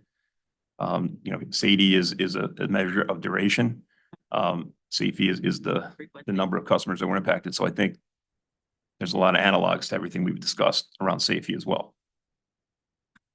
And Mark Václaviak, United Illuminating. And I think that's critical is that safety, it's another instructive data point. Again, it can show you over the course of your history, what that frequency of interruption is in accordance with the duration as well, right? You can be able to start measuring essentially were these very localized levels of damage where maybe it was a smaller amount of customers, but longer because similar to when we had that tornado hit our territory, right? That was a specific section of the territory that had really devastating damage. And so all of this data is instructive. Again, there's pros and cons to looking at in isolation. When you bring it together, you can drive more insights about historical performance. So I would say, in the reporting of this type of data, it's all beneficial. Again, I think the question comes down to when you're looking at either targets or historical references, what are we trying to essentially measure? When you even look at, say, a full year's performance of all-in Sadie, looking at individual storms, contributions to all-in Sadie or Safety. Again, these are instructive for, I think, both the EDCs and for the stakeholders to understand essentially those impact curves and the overall performance from a historical and even sub-annual level. It can all be beneficial. You want to take it? We agree, and they go hand in hand, right? So the justification of why the Sadie goes up is the safety goes up, right? We have more events. So no objections. That is the ultimate goal, to get to a point where we can understand the impact of a day of a certain storm to our system. That will take us some time to get there. But that's the goal. That's the using Sadie and safety in combination. Yeah, and I think it's a fair suggestion. It does round out the picture, because safety and Sadie speak to different things generally, and safety kind of speaks to engineering factors, system design, maintenance, how easy it is to break the system. If the system is hardened, then safety, of course, reduces because you have less breakage, less customers out. And Sadie, on the other hand, tend to speak more to operational factors. How many crews do you have? Where are the crews located? How quick are they responding generally? And of course, the more trouble spots, the more customers you have out, the more Sadie increases because the duration goes up. So they're intrinsically tied together, but having both gives you a more rounded picture of the engineering factors and the operational factors that contribute to the entire customer experience. Sort of control versus what the companies can't have control over. Using back, companies love the word control, but here with the safety, it sounds like you'll have some sort of control. And that would give the transparency in the data that we would like to see, like what is happening in terms of storms. Okay. Yes, it could reveal some of the design decisions that we've made. But I must emphasize that, I mean, storms are so unique and resilience is so different from reliability in the sense that if we trim the trees and we do a really good job in trimming trees, the blue sky reliability increases. But when a storm hits like Isaias, it all goes out the window. Trees outside of right of way come down on the lines. You can't prevent that. And so all of the engineering and the design decisions you make that would normally increase the blue sky reliability, they go out the window during these major storms. And you can invest a significant amount of money and still see your all-in SAIDI go through the roof. And so it becomes very difficult to draw the line between investment decisions, good engineering, and all-in SAIDI, all-in safety outcomes, just because a storm is such a different animal. And that's why I think gathering the data, looking at it, I think maybe it helps us to appreciate the differences between reliability and resiliency and what's a responsible target and what's not. All right, thank you, Mr. Freeman. In listening, it sounds like we need to be flexible in setting a target.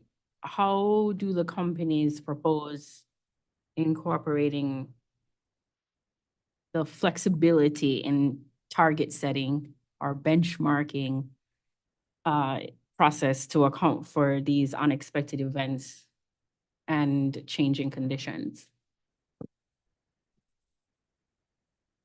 Chuck Eves, UI. I guess in my opinion, it would need to incorporate some level of being able to extract the outliers. So I think, you know, we look at the data, we would look at the storms that occurred in that year, what the impact of the storms were, how our system performed based upon the trade-offs and the choices we have made. We could control the trees falling on our infrastructure if we clear cut everything so it couldn't fall on them. We've made a choice in UI's territory to go with the UPZ. So that introduces a certain level of risk. It should perform very well in a snow or an ice storm. And I think if we were in here, you know, evaluating how did we perform last year and there's a blip from a storm like that, we would have that discussion. Yes, it performed well where we have done it and where we haven't, it hasn't performed as well. If we had the storm that Florida is facing, you know, today, that would be a different conversation because the UPZ program that we have done would not be that effective. So you would expect to see a much larger SAIDI value in an event like that. So I think how we apply this has to be based on the context and take into account. It can't be one number or one, you know, simple methodology. It needs to take into account what happened in that given year or given period. Yeah, Mark Václaviak, United Illuminating, because I think what we're essentially measuring with this scorecard at the moment is both the frequency of interruptions and the duration, but the critical variable that's missing is the weather, right? Is this how the system's performing in 50 miles, 70 miles, 90 mile per hour winds? And so when you have that variable as an unmeasured, essentially portion of this, but the most influential portion of it, you only get kind of a narrow scope. So I think that's critical to have as part of the context. Thank you.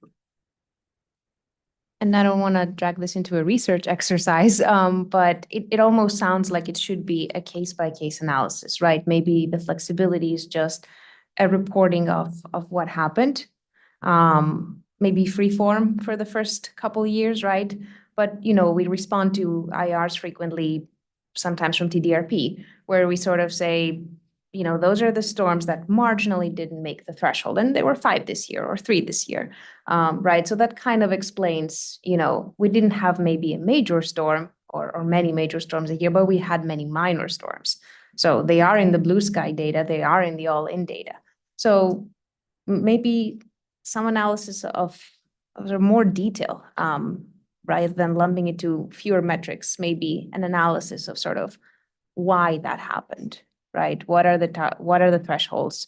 How many storms did we have? How many fell over, under? It could be a year by year kind of reporting for these metrics. Just to add, Yeah, I think- we'd be, oh, sorry, Claire Go ahead. Coleman, Office of Consumer Counsel. We'd be happy to have the interpretive data, but I don't think it precludes the scorecard that's being proposed. I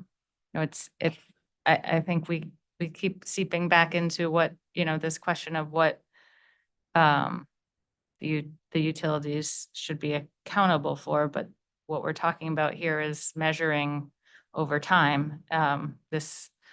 Measuring over time this all-in SAIDI performance and understanding historical trends with storms is the point of all-in SAIDI. If you take out the major storms, it seems like we're right back at the blue sky metric, particularly given the inclusion of minor storms in blue sky that was referenced by Eversource.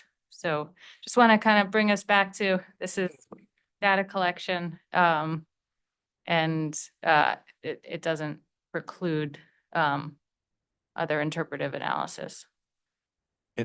Chuck Eves on behalf of UI. I don't think we suggested that we take it out. I think what we're talking about is ensuring that we understand the context of why the number changes year to year. Our ERP, for a level 3 event or a level 4 event has a prescriptive restoration time associated with it. That's going to drive a prescriptive SAIDI, excuse me. Thanks. Got me. So I don't think we're talking about carving it out. I think we're simply saying that we understand the context of why the numbers move year to year and have a rational conversation about those changes on trade-offs that we all made together, essentially. Yeah, I would agree. And I think it's kind of parallels, in a way, the conversation we had with DER. We're talking about two different sets of data and maybe just adding context around. If we're going to give all of the data, let's include the context. And you mentioned wind speed, number of trouble spots, crews available. Additional information like that helps you to understand why the all-in SAIDI is what it is, why the all-in safe is what it is. And if we are going to back out some of it, here is why. So it gives a rounded picture. But I do agree with you. The data is important, but the context, I think, is even more critical, especially for us. A little bit gun shy. I won't go down the same path I went down, but you know what I'm thinking. All right. Well, we'll leave it there with our mind reading of what Mr. Freeman is leaving out today. But thank you for the discussion on all of the different scorecards. That concludes what we intended to cover on our agenda. Given again that the comprehensive and transparent system planning outcome does not have any proposed scorecards. So with that, we'll have additional opportunities to conduct discovery and put out some interrogatories or written comment requests based on today's discussion. So please stay tuned to the docket for that and any other updates that come through there. And at this point, we have our next technical meeting tentatively scheduled for October 31st. So, come in your costumes, and we will see you in about a month. Chairman, that's it from us. Thank you. And thank you to everyone for coming today, and safe drive home. We are adjourned.